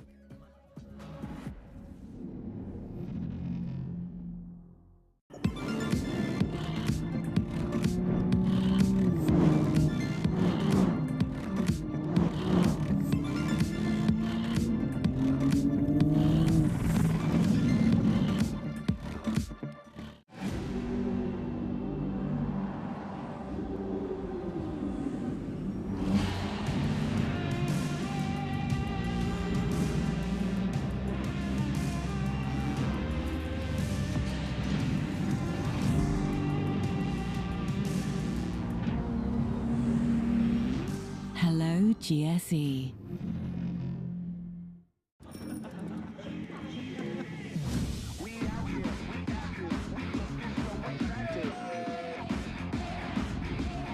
Sometimes when you get to where nobody is supposed to follow you, people actually start to do it. Well, unless you go too far.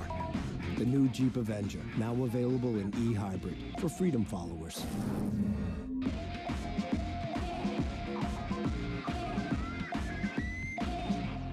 If you call a car Grandland, you make it grand.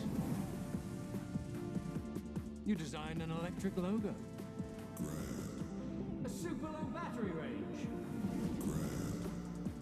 And 50,000 intelligent LEDs. It's grand. Sure is.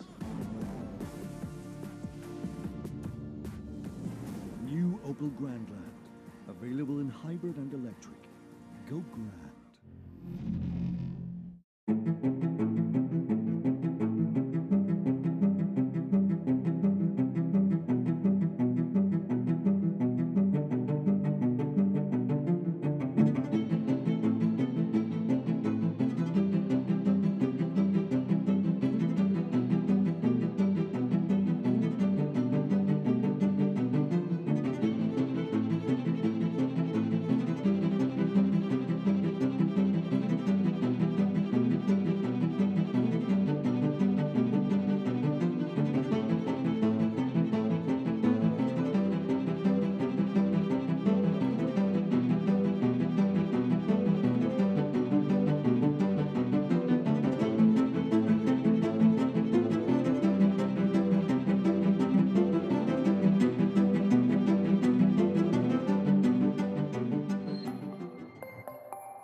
The Blitz is more than just a logo to us. It represents who we are. It stands for the energy that flows into every single Opel, and for our restless ambition to always go further, even if it means to break old patterns. By 2028, we will be fully electric. This is our focus, our energy, and we manifest it with a new, even more energetic Blitz. Like never before, it stands for who we are and where we go. Because it's much more than just a logo. It's our compass to head forward.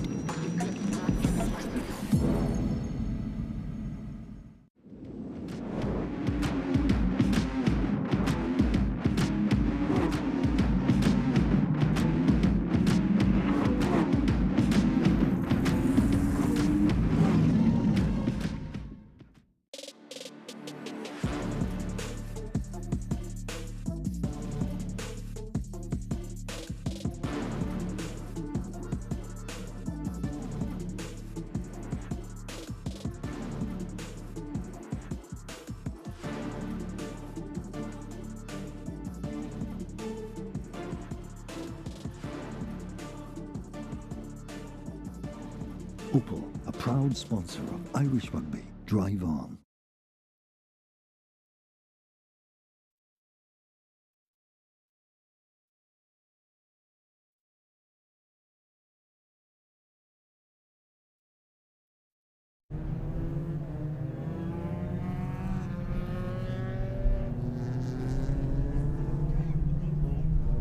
We're back. So ST's back on track and we are going racing again. The clock is ticking down already at 3 minutes, 4 odd minutes. So I think it's going to be a safety car coming up on screen. Yes, safety car. So we're restarting under the safety cars. Not a restart, not a standing start restart. The race will be continued. It was just paused. And we've 76% of the race completed. We'll be lucky to get a lap. I think they're being led round by the BMW. BMW, I've been saying that for years, by the Alfa Romeo Ireland Alpha Junior out in front with the flashing light on board. So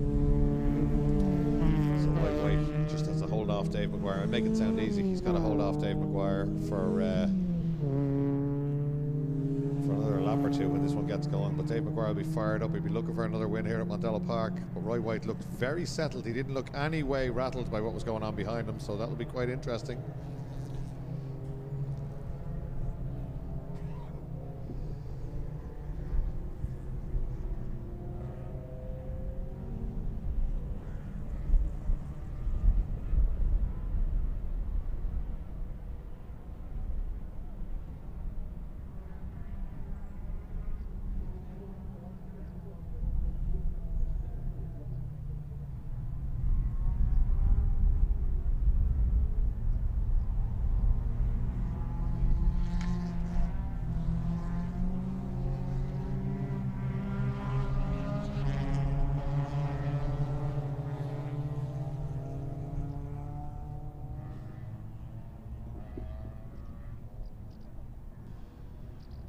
Fiesta ST is coming back round towards us now. 2 brains bends, tyres up to temperature. You'll notice the flashing light is off on the top of the Alpha Junior. So that means we're going to go racing at Mondello Park with just 1 minute 55 to go. So it's going to be 1 lap. Roy White's, has he got the jump here? Dave McGuire not on his back bumper. Junior Unlike McMullen, who's actually almost pushing Tim McQuaid up the hill. He knows how it happens. Going racing here. Definitely Roy White has got the jump on David McGuire Jr. I'm surprised at that. Good work by Roy White. He's got himself 2 lengths with a lap to run here at Mondello Park. It's Roy White, it's McGuire, it's McQuaid, McMullen, Ross Barnes, Turley. Is that Michael Graham? It is ahead of Derek Graham, Chris Jones, Trevor Farrar, Owen Cullen, Chris Grimes, Matt Devereaux and Adam O'Mahony, and that's your order with just a lap to run. It's 1 minute 15 left on the clock as we go through Campion Corner. Can David McGuire do anything about Roy White, or can Roy White take a win here at Mondello Park for Murray Motorsport? Roy White drove very well in the first portion of this race. McGuire very slightly quicker, not by much, and got up to him, but catching is one thing, getting by is another, and Roy White's pretty experienced. He's very experienced on the rally stages, but he's reasonably experienced around the circuit as well. He's done very, very well. He's made lots of progress, and he certainly will not hand this one away without a big scrap as they go out onto the curbs at the edge. Roy White holds the centre of the road. Watch for a lunge from McGuire. It doesn't come there. They're both leaving the third place car, Tim McQuaid, behind them. Good run through Lola Corner for Roy White. He doesn't lose anything there to McGuire. Onto the back straight now. A slight toe perhaps for McGuire as they get a bit to fourth gear. It's not gaining anything.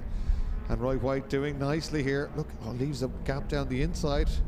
Almost tempting Dave McGuire. McGuire not looking too threatening at this stage of the lap. 4 corners to go. He gets a good run on the way out though, McGuire. Here we go, Murray Motorsport versus LOH Motorsport for the second win.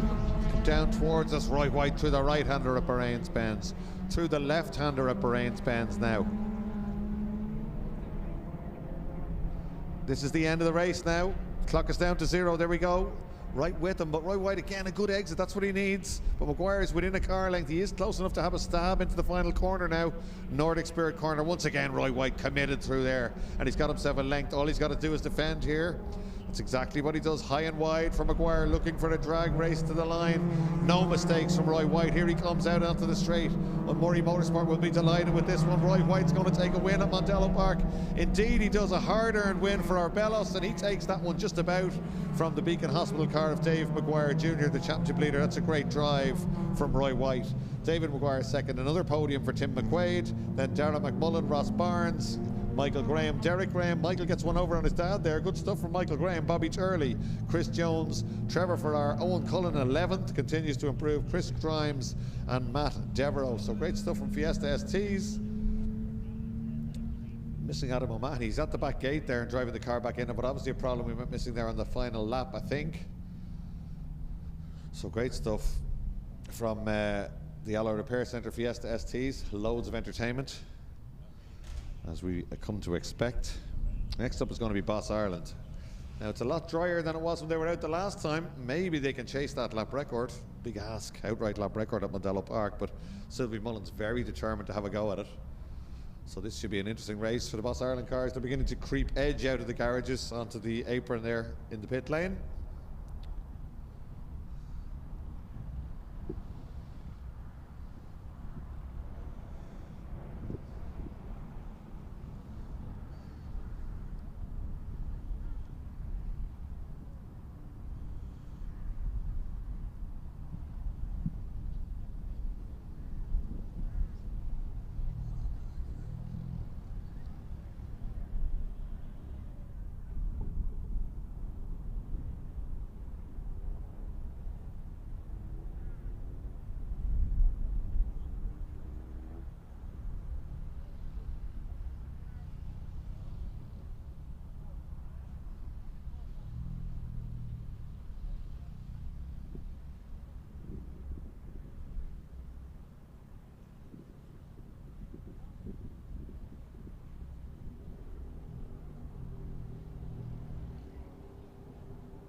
Great aerial shot of the ICCR paddock. It's a busy place this weekend at Mondello Park.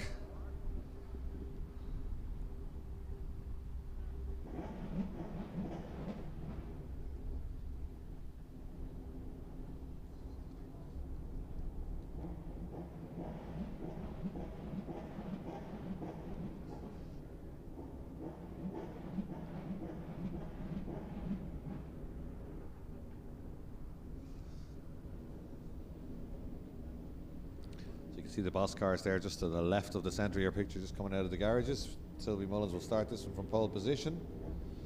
Tony Greenan alongside. Then it's Dara Daly who won the last race. Very impressive run from Dara Daly. Noel Robinson, Daniel Faherty, Mark Reed, Gary Graham, Stephen Larkham, Roisin Sweeney and Noel Roddy is the order. Sylvie Mullins just beginning to move out of the pit lane there in the 191 Jordan, liveried Gould. It's a hill climb car with a Formula 1 Judd engine in it. Sylvie coming from a hill climbing background from the west of Ireland. Very, very talented driver on the hills and on the circuits. Number 31. 7 Up, Tic Tac, all the Ireland even on the side of it. And Fujifilm on the back wing. Sylvie Mullins plant tire in there too. Sits quite high and a little bit exposed in that car compared to the modern cars and the Formula 3 cars we see around us. Green flag and away he goes. Great sound effects. Tony Greenan burns the back tires off the F3 cars. He heads out, as does Dara Daly. No surprise there.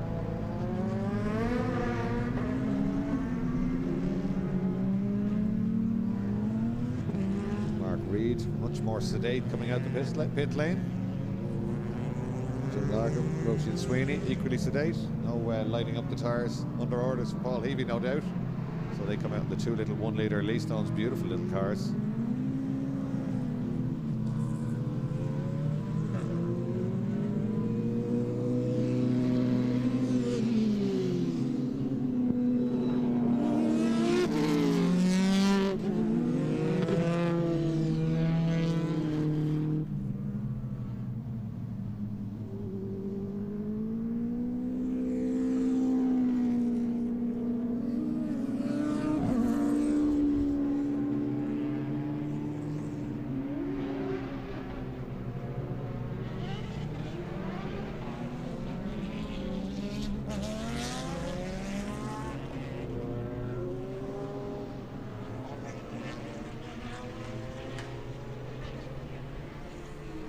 Boss Ireland cars weaving around, getting some heat into those slick tyres. Sylvie Mullins, the man we're going to watch here. Let's have a quick look again at these lap records. I'm not sure if conditions, the track's been soaked that many times and there was drifting last weekend. I know it's cleaned itself up, but it'd be very hard to get near that at 28.708. But Sylvie was confident after testing on Friday that he might be able to get there. The last time he broke the lap record, he went out really soft hill climb tyres and half a tank of fuel, not enough for the race. Broke the lap record and came into the pits. So great stuff.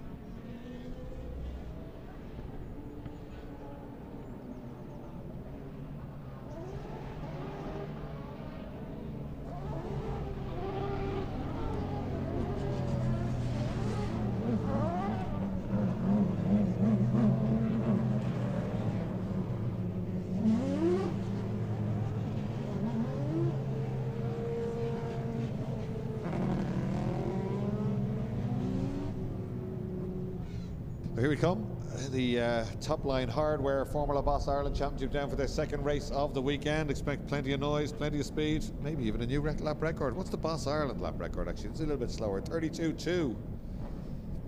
Let's see if Sylvie can have a go at that one first. So good stuff. Sylvie Mullins, Tony Greenan, Dara Daly, Michael Connolly, Michael Roach, Noel Robinson, Daniel Faherty, Mark Reed, Gary Graham. The revs are up, we're again ready to go. Greenan looking to get the jump. They're all very eager, but it's Mullins who gets away first. Nobody stalls this time, they're all away. Roisin Sweeney a little bit slow away, but she didn't stall it. She's still going there, but certainly a little bit tardy off the line, almost as if it stuttered a minute when she got it going. Oh, Dara Daly being nice and feisty up to third place. Michael Roach on a big charge as well. Good stuff as the Boss Ireland cars stream down towards turn 3. Incredible pace. That's Sylvie Mullins up front. It's Tony Greenan in second. It's Dara Daly in third. It is Michael Roach who went so well in the last race, but alongside him is Michael Connolly on a big blast back up the hill. And Stephen Larkham there. And Roisin Sweeney coming up the hill with Gary Graham in the F3 car as well.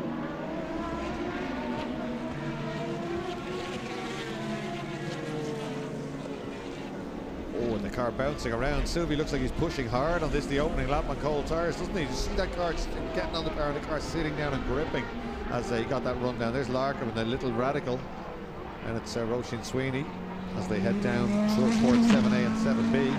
Roach off Connolly at this stage. Connolly gets the back. He doesn't mind getting that big car out of shape, does he? Michael Connolly's not afraid of the loud pedal at all. Great stuff. There's Daly, Roach, Connolly. Oh, going in very deep there was Noel Robinson. In fact, not too far from him is Mark Reed in the first of the Leastones, the Selco.ie Leastone Formula 1000s. But already up at the final corner is Sylvie Mullins. And in fact, Dara Daly has closed down Tony Green. And there you go, on screen now. Going to try and line him up and get by on the main straight. He should be able to do this. He's got a lot more power than F3 car. Indicator on, pulls out and blasts by to take second place. Oh, Greenan comes back at him on the brakes down the inside though. Great stuff. Doesn't quite manage it on that occasion. But Daly will just want to get away. He won't want to be battling with a Formula 3 car. He wants to get the head down and get after Sylvie Mullins. Sylvie's just on a standing start lap. Think about that. A standing start lap in 1 minute 37. That's pretty quick round here. So let's see what they do when the flying laps start coming at us shortly. Some fantastic stuff. Boss Ireland.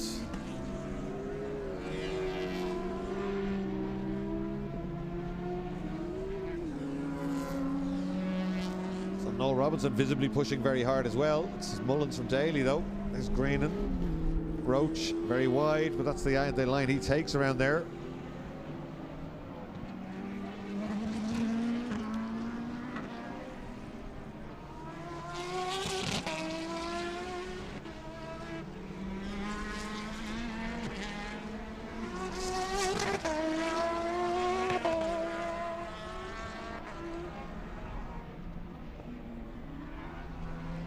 Mullins up over the inside curve. This is going to be the first flying lap now.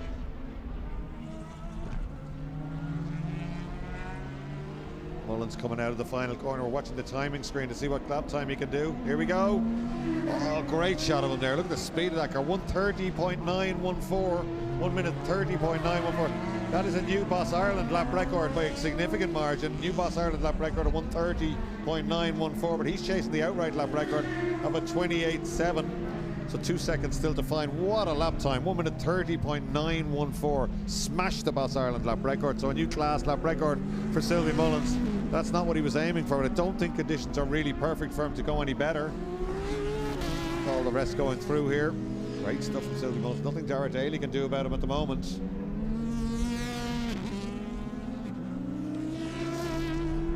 Visibly quick, even from the drone. Visibly quick. Oh, and Roisin Sweeney put on the grass by Noel Roddy going by the grandstand there, very close to a junt.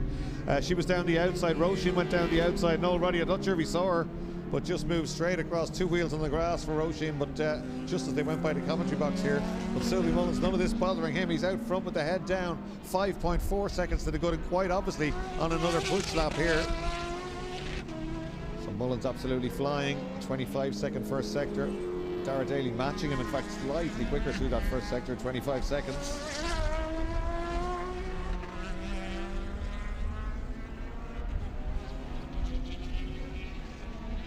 Here's Mullins now on the brakes again. Look at that, good late turn in. 2 or 3 goes at it on the power, putting down black lines on the track, up through the gears. Can he better a 1:30.914? No, 31.1. I think that's probably as quick as he's going to go. 31.1. Might slow down and do another lap, but if he does that, Dara Daly will be on him. Daly on a 33.2, so they got out to 7.5 seconds now. Sylvie Mullins clearly dominant here, but not quite managing to 31.1 and 30.914. Really quick lap time round here at Mondello Park.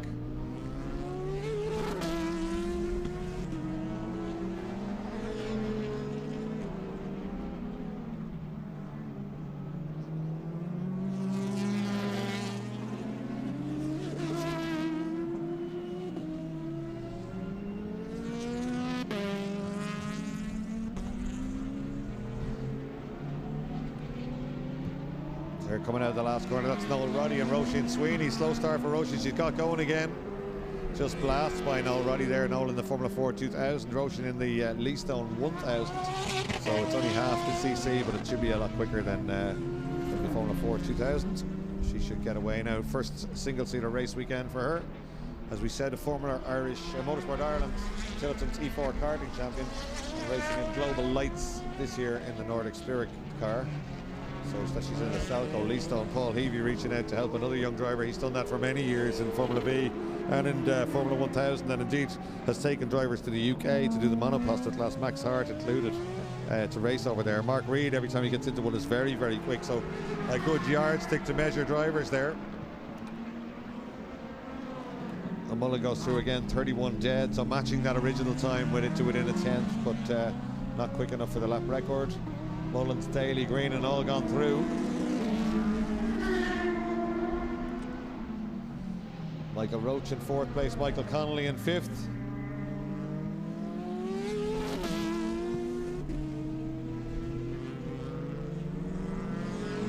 That's Mark Reed at his usual giant killing antics in the Leastone there. He's ahead of Fergus Faherty, I think. Mark Reed in 7th place. Daniel Faherty, sorry. Just ahead of Daniel Faherty, the Formula 1000 car, going nicely, holding back that F3 car. It's even more impressive when you realise they're running on the international track. Reed is nothing if not committed.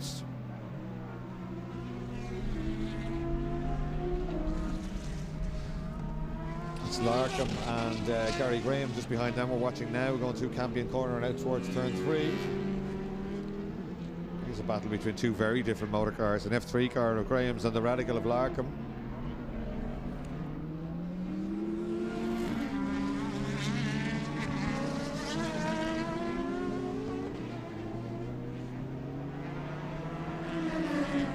Mullins goes through again, 31.928. I think that's probably about the extent of it. He has smashed the boss lap record there as Gary Graham tries to get on terms with Larkham, coming up Kennedy's Rise there and heading for Lola Corner.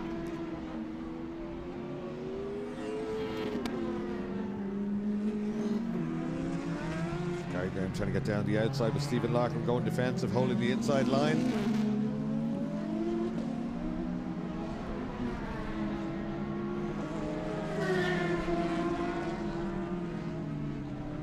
Come back towards us again, towards Moraine Bends. Nothing he can do. Larkham just placing the car in the centre of the road. Good battle ahead again between, I think that's Reed and Faherty, isn't it? It is. So two battles there in this one.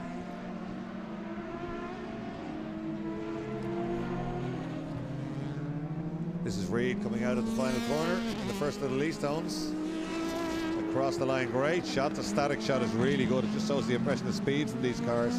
Mark Reed with a 42.7 that time.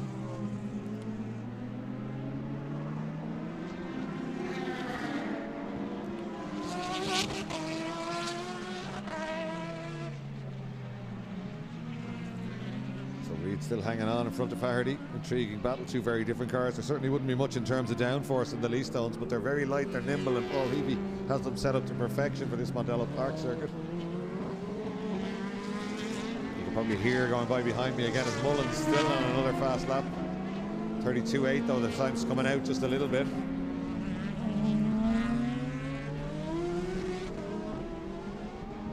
Dara Daly goes through.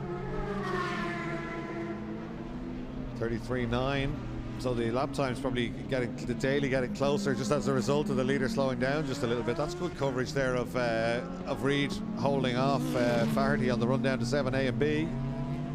Certainly not letting that car by at all, just placing the car in the centre of the track. He knows where the F3 car is quicker, and he knows exactly where to place that little Leastone. Through Moraine Bends, the right-hander, great shot of it from above, and the left-hander, if anything, he gains a little bit going through there.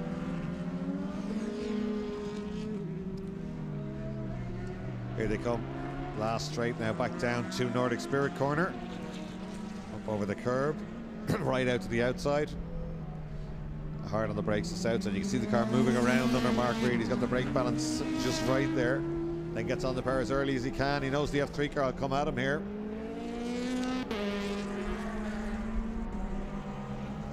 .43.2 for Reed, 43 dead for Faherty, so nothing in it really between them as they go by there.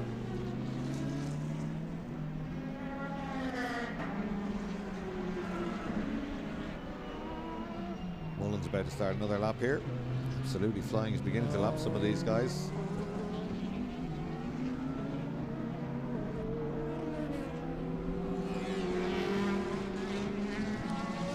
missing. You see Mark Reed there, I think. No, he's still in battle. Still Mark Reed hanging on just about now. Fardy beginning to get very, very close to him. As they head up the hill one more time, Fardy says this is where he was so quick through this corner the last time, and Reed had to place the car well to go by. And he gets a run at him this time. He's thinking what I was thinking. Reed moves across. Can the F3 car get alongside of Fardy? That's not quite. That's Mark Reed really used his head. As soon as he'd stopped scrubbing off speed, for want of a better description, straight over to the right-hand side. The F3 car got a great run on him coming through. That's where it works, the downforce on the F3 car through there, and Fardy using that well to get a run at the Leastone. But Mark Reed, despite being on the ragged edge, still knows exactly where to place that car when he gets challenged. He does it again here. Turns in a little bit early, no space around the outside. Slows them both right down, gets on the power. It's not slow in a straight line, that little Leastone.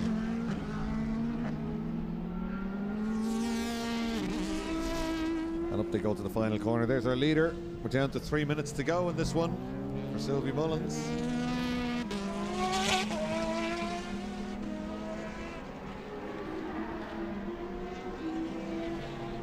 .43.1 for Reed, 43.1 for Fardy. That time around exactly the same lap times.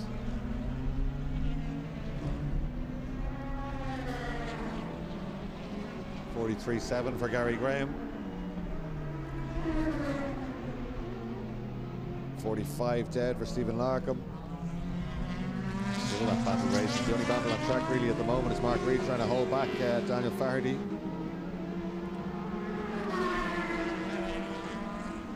So Mullins still leads Daly in second place. Tony Greenan in third place. Still going well, but just can't stay with these bigger cars on the international track. At the national track, he might be able to have a go.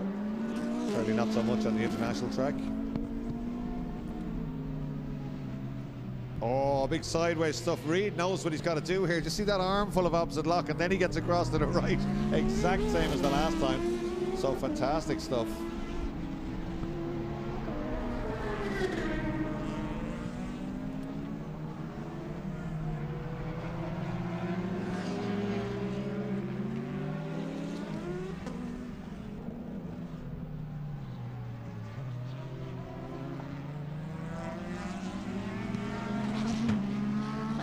So Mullins leads from Daly and Greenan. Yeah, it is a good battle. That's Roach. Oh, just when I said it, commentator's curse. We were just chasing them there with the cameras to see where they were. Michael Connolly's had no luck today, but he was all over the back there of Michael Roach. That was a good battle about to start, but didn't really translate into anything in the end. So Mark Reed on the main straight now. There we go. Oh, and down the inside, just in the front of the shot there. Side by side, it looked like Fardy had got up the inside.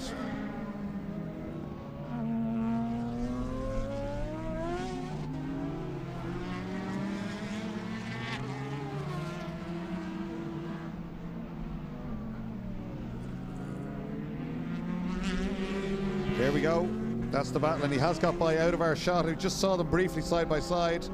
Oh, but I don't think Mark Reed's going to get this back. It's a bad place in the track to lose the lead because the F3 car is going to be quicker out of here. Look at that stretch against the lead. It's going to be way quicker through the next one. But let's watch the commitment from Mark Reed as he tries to make sure he doesn't lose much time through here. We saw him the last time with an arm full of opposite lock. Yeah, the F3 car just drives away through there. Look at the lead he has inside half a lap. He's just away down the road, and not even Mark Reed can do anything about that. They head down. You can do it on the brakes, though. He goes way back in late on the brakes. They've got Sylvie Mullins motoring up behind them to put a lap on them as well. So Mark Reed can only hope that Mullins gets by him, no problem, and then he catches the next car in a bad area of the track and slows himself down, but I don't think that's going to happen. This is the last lap, so Mullins mightn't have to pass them at all. He could ease off, and he could just let them go for another lap and him not have one if he wanted. Not sure if Sylvie Mullins knows the meaning of ease off, though. On the final lap here, he's got a new boss lap record, which is pretty impressive stuff. That's 3 lap records broken this weekend at Mondello Park. Always a great sign. Blue flag's been waved. Mark Reed, absolutely fantastic, completely offline for the leader. Allows Sylvie Mullins to get his full racing line. Tucks in behind him. Fergus Brennan has got the checkered flag ready, and there's the checkered flag for your new Boss Ireland lap record holder, Sylvie Mullins, and that new lap record is 1:30.914. So well done to Sylvie Mullins. Dara Daly won the first race, and he's second in this race.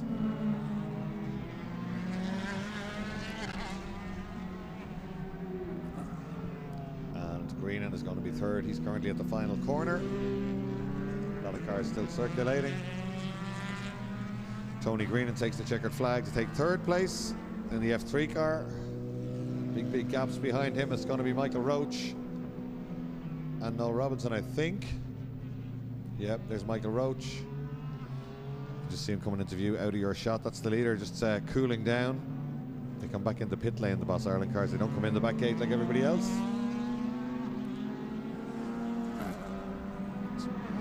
Roach takes fourth place. Good drive for him.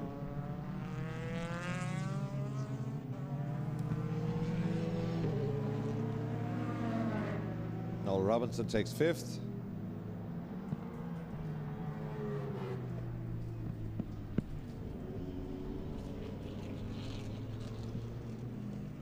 That's all of them done across the line, I think. One car still running. Oh, Noel Roddy's still running out there, so he's got to get to the line, as indeed has Faherty, I think.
Sylvie Mullins coming back in the pit lane.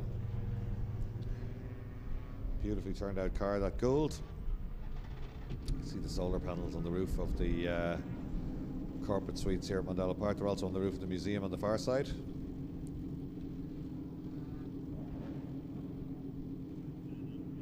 So we've got one more race to go and it should be action-packed. It's the third race of the day for the Irish Legends, but before we go to them, let's have a quick commercial break.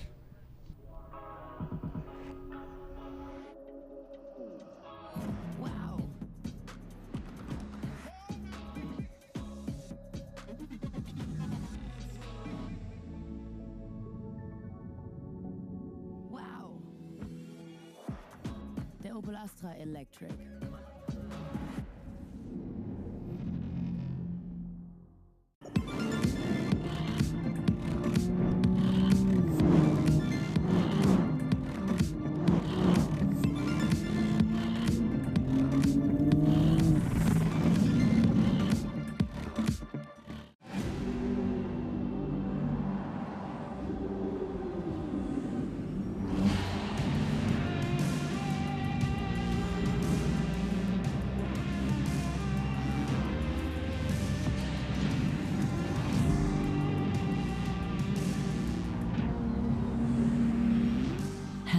GSE.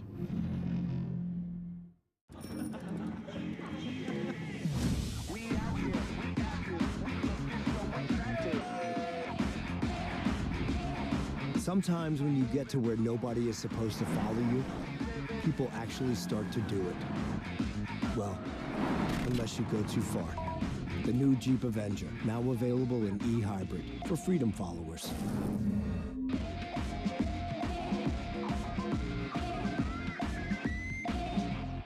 If you call a car Grandland, you make it grand. You design an electric logo. A super low battery range. And 50,000 intelligent LEDs. It's grand. Sure is. New Opel Grandland. Available in hybrid and electric. Go grand.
The Blitz is more than just a logo to us.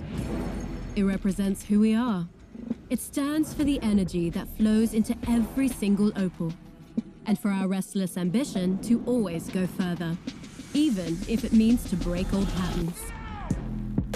By 2028, we will be fully electric. This is our focus, our energy, and we manifest it with a new, even more energetic Blitz. Like never before, it stands for who we are and where we go. Because it's much more than just a logo. It's our compass to head forward.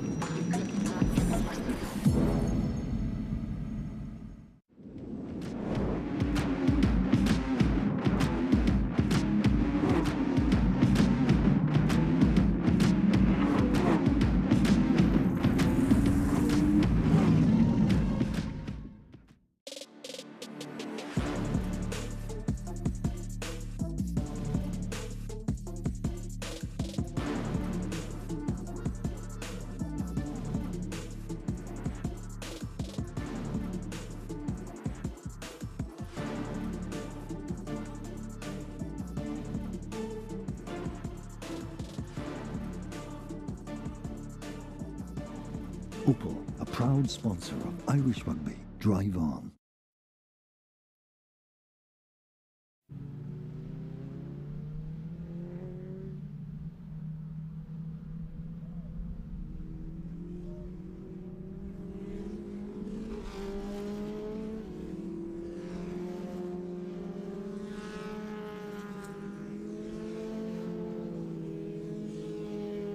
Well, for the last time of the weekend, the Alfa Romeo Ireland Junior leads the cars around, and its legends. They've given us great entertainment all weekend. We've had 5 races from them. This is number 6, and I don't expect that to change. Dennis Lambert will start on pole position. Derek Hogan in the Pink Panther alongside him. Jonathan Patterson. Michael Barrable will surely, after a rough weekend, be looking for a good result here. Watch out for James Byrne on row 3, and Gordon Brown very quick as well. Willie Lawrence, Declan Burke, all the quick guys. Richie Power, Sylvie Bartlett in there too. Lee Malone and Scott Jackson are both back on row 6, both potential winners in this one, as is Nico Frank, who's right at the back again. Nico Frank going really, really well this weekend. He's had a win. He's top rookie in the championship and really going nicely with POB Racing. Then 66 is Richard Spence.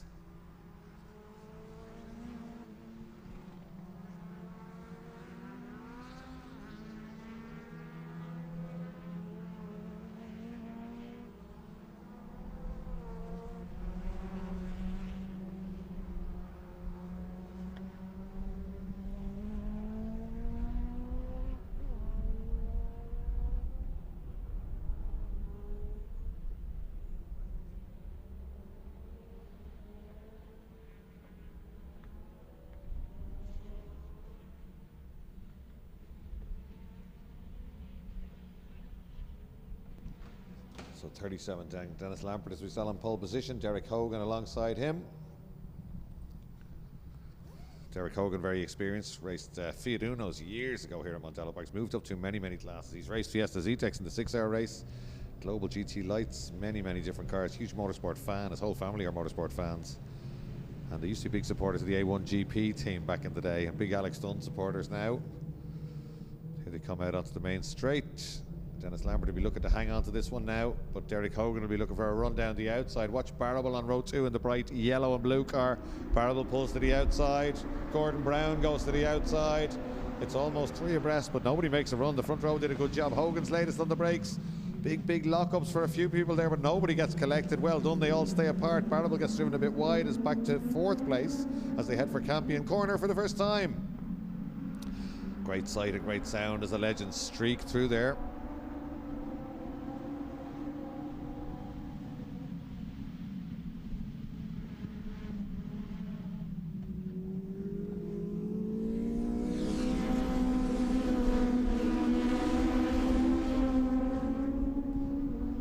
Down towards the long left-hander Bridgestone corner for the first time.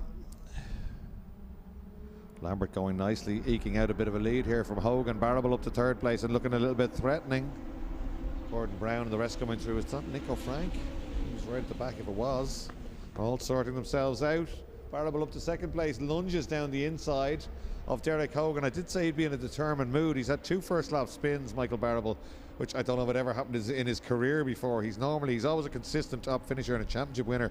Doesn't normally make mistakes. I didn't see them. Maybe he got a little bit of help, but certainly hasn't been a great weekend for Michael Barrable. He's making up for it now. He gets down the inside and he takes the lead at 7p just as he came back into shot.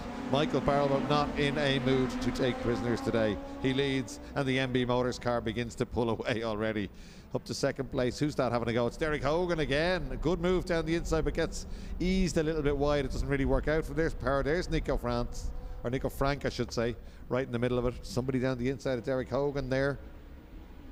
Hogan slips back a place. That's Richie Power in there too, I think, is it? The Navy car. Hard to differentiate them all as they come back up towards us, but it is definitely Michael Barrable leading. Richie Byrne with a move down the inside now. Gets way out of shape, but gets by Derek Hogan. Can he get stopped and turned in? He can. He's away down the straight. Good move from James Byrne. They go by us now. Let's check the order. It's Michael Barrable leading. It's Dennis Lambert in second place. It's Gordon Brown, James Byrne, second rookie, and up to fourth place overall. Willie Lawrence, Derek Hogan, Scott Jackson, Nico Frank up 5 places, Declan Burke, Richie Power, Sylvie Bartlett, Richard Spence, Lee Malone and Jonathan Patterson, and that is the order as they went by. At the end of lap 146 is off though on the outside there. That's Declan Burke. He had been running in 9th place, not anymore. And now James Byrne having a go at Dennis Lambert. Gordon Brown's already, oh no, it's not Dennis Lambert, is it? It's Willie Lawrence he's having a go at. In fact, Willie Lawrence was behind him when they went across the line, so he's got ahead. That's me getting confused with 2 blue cars. Apologies for that one. So Barrable, Lambert, Brown, Byrne, Lawrence was the order when they went across the line. Even that's changed now. Oh, Sylvie Bartlett making contact there at the S's with the back of Nico Frank's car, just upsetting it as they came out on the straight. Nico held onto it well. Big armful of opposite lock. Doesn't really cost him any time as they head up the hill. Kennedy's Rise, the long hill up to this corner, Lola corner, which is crucial. You can really see the legends moving around. They've got hard treaded tires on them. That's what they've always run, and they're designed to move around a little bit on you, designed to take quite a lot of driving. As we said before, there's a little bit of a technique to driving them, but the guys that race them absolutely love them, and anyone that tests them absolutely loves them as well.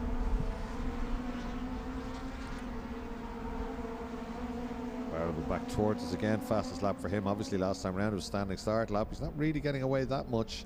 Lambert drifting the car beautifully through Bahrain's bends there. Just a tiny touch of opposite lock through the second bit. Bartlett right in the middle of that group. Their Barrable is beginning to ease away now towards the second half of this lap. Gap was 1.2 seconds. I'm not sure it's a whole lot more, but I mean, just towards this, as we said at the end of this lap, he is beginning to get away. Gordon Brown out of shape there, up to 3rd place, bringing Willie Lawrence with him, who's on a move. And behind Willie Lawrence, it's not James Byrne. Is it Scott Jackson?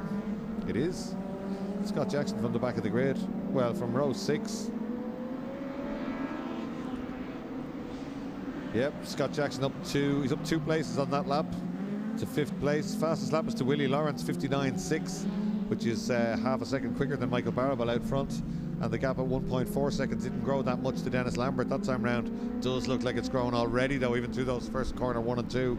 So Michael Barrable with the head down to be very, very keen to get a win here with 5 minutes to go in this one, 5.5 minutes to go of an 8-minute race. So number 1 having a look down the outside there. That's Scott Jackson looking at Willie Lawrence, trying to get a better run on the way up the hill. Also going up there is Lee Malone, started at the back as well. He's making progress. He was in 7th when he went by us the last time. So that is Brown, Lawrence and Jackson together.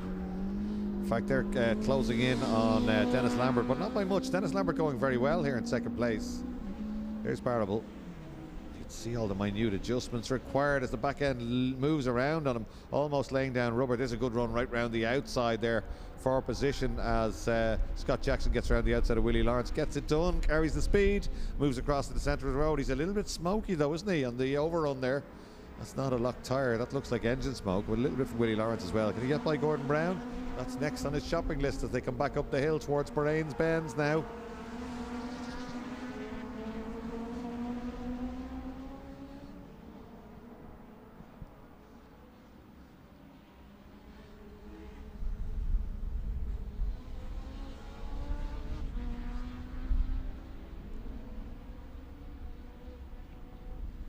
Gets alongside. Brown goes defensive. Not really a good corner to go defensive on because you've got a high speed corner. It gives them both the run at him on the way up the hill.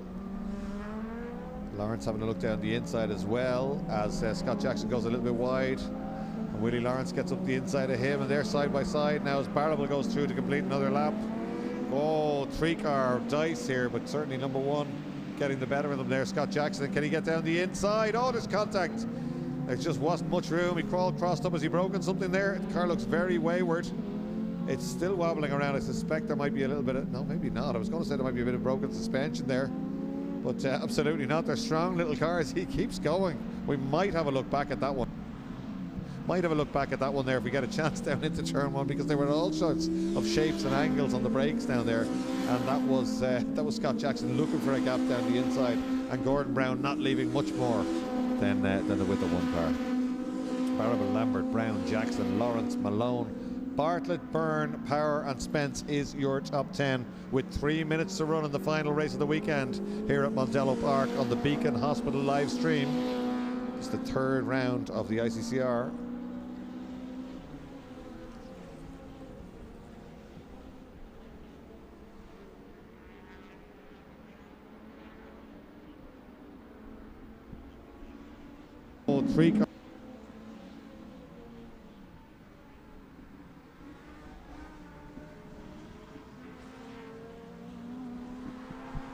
Battle still rages. 16 getting out of shape. Well held there, Gordon Brown. The car's moving around. The tyre's pretty much shot at the end of the weekend.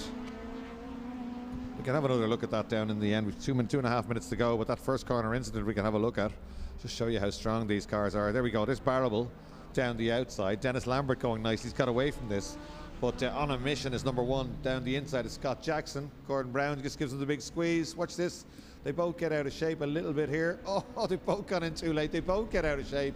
And the back end of Scott's car just hitting Gordon Brown slightly, launching him up in the air. But this is where it looks like something's broken. Massive opposite lock. Slows down, then goes back the other way, up onto the inside car. Fishtails back the other way. But he's still going at racing speed. So as we said, strong little cars.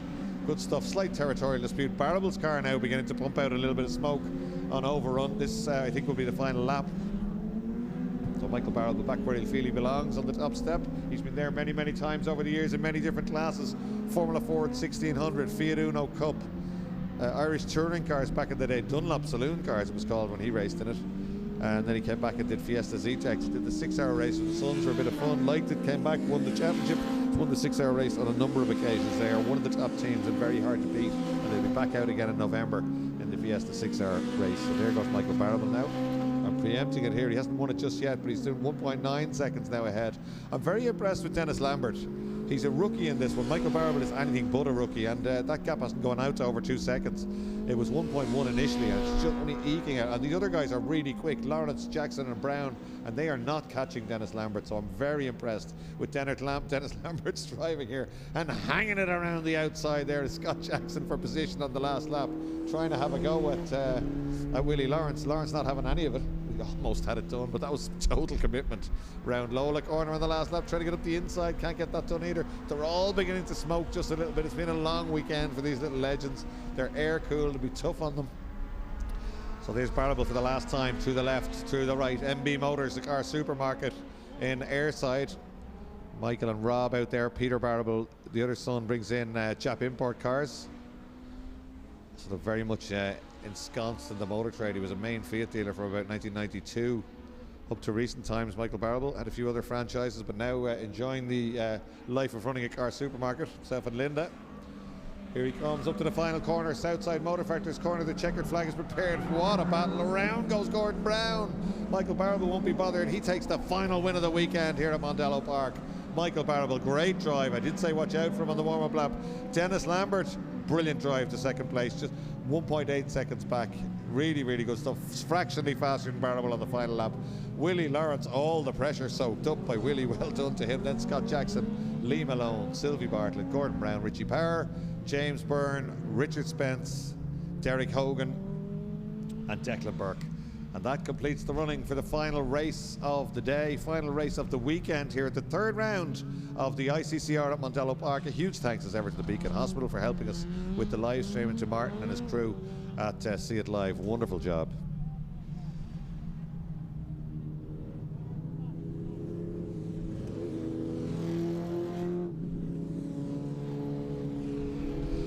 Right, so there you are, great weekend here at Mondello Park, and we've a lot more coming. The ICCR will be taking a little bit of a break. Now we won't be back until September, which is the Leinster Trophy meeting. But next month we've got the Historic Festival, Mondello Park Historic Festival.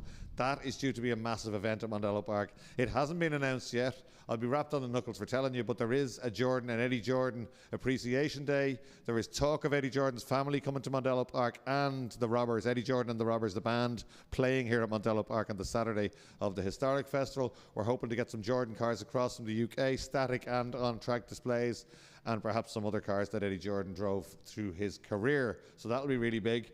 On the Sunday, we will be celebrating Martin Borain. Would have been 90 had he been alive, so his family will be with us, and we'll have a special celebration in memory of Martin Borain. We wouldn't have this circuit. We mightn't have any circuit at all. We certainly wouldn't have this circuit in the form we currently have it if it wasn't for Martin Borain. So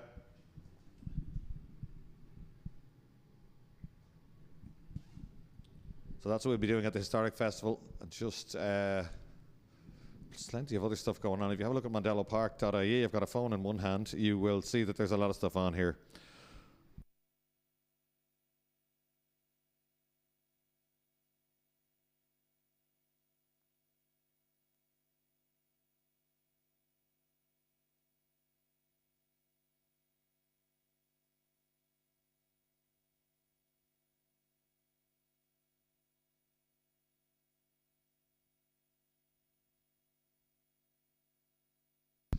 So that's the end of the ICCR round 3 here at Mondello Park. Great racing. We've got to add up championship points. We've got to have a look at the mini championship, which gave us great entertainment. We've had a 5-time straight winner in minis and a new winner in Kyle Irvine. We've got a couple of new lap records. Sean McGovern got the double win in Fiesta Z-Tex. Pretty impressive stuff. Fiesta STs gave us great entertainment. Sylvie Mullins has broken the Boss lap record. So loads of statistics from this weekend. But from our point of view, with the Beacon Hospital and See It Live, it's more about entertainment than statistics. And certainly my job is made very, very easy when you get racing like we got here at Mondello Park this weekend. We'll be back here in September, but we will also be back with the Historic Festival. Have a look at mondellopark.ie for more information on that. You want to come down here and drive a car, you can drive single-seaters, you can drive Porsches, Audi V10 cars, you can drive Ferraris. We have a load of cars down here you can come down and drive yourself. Trackdays.ie for track days here at the circuit. Always something going on here at Mondello Park.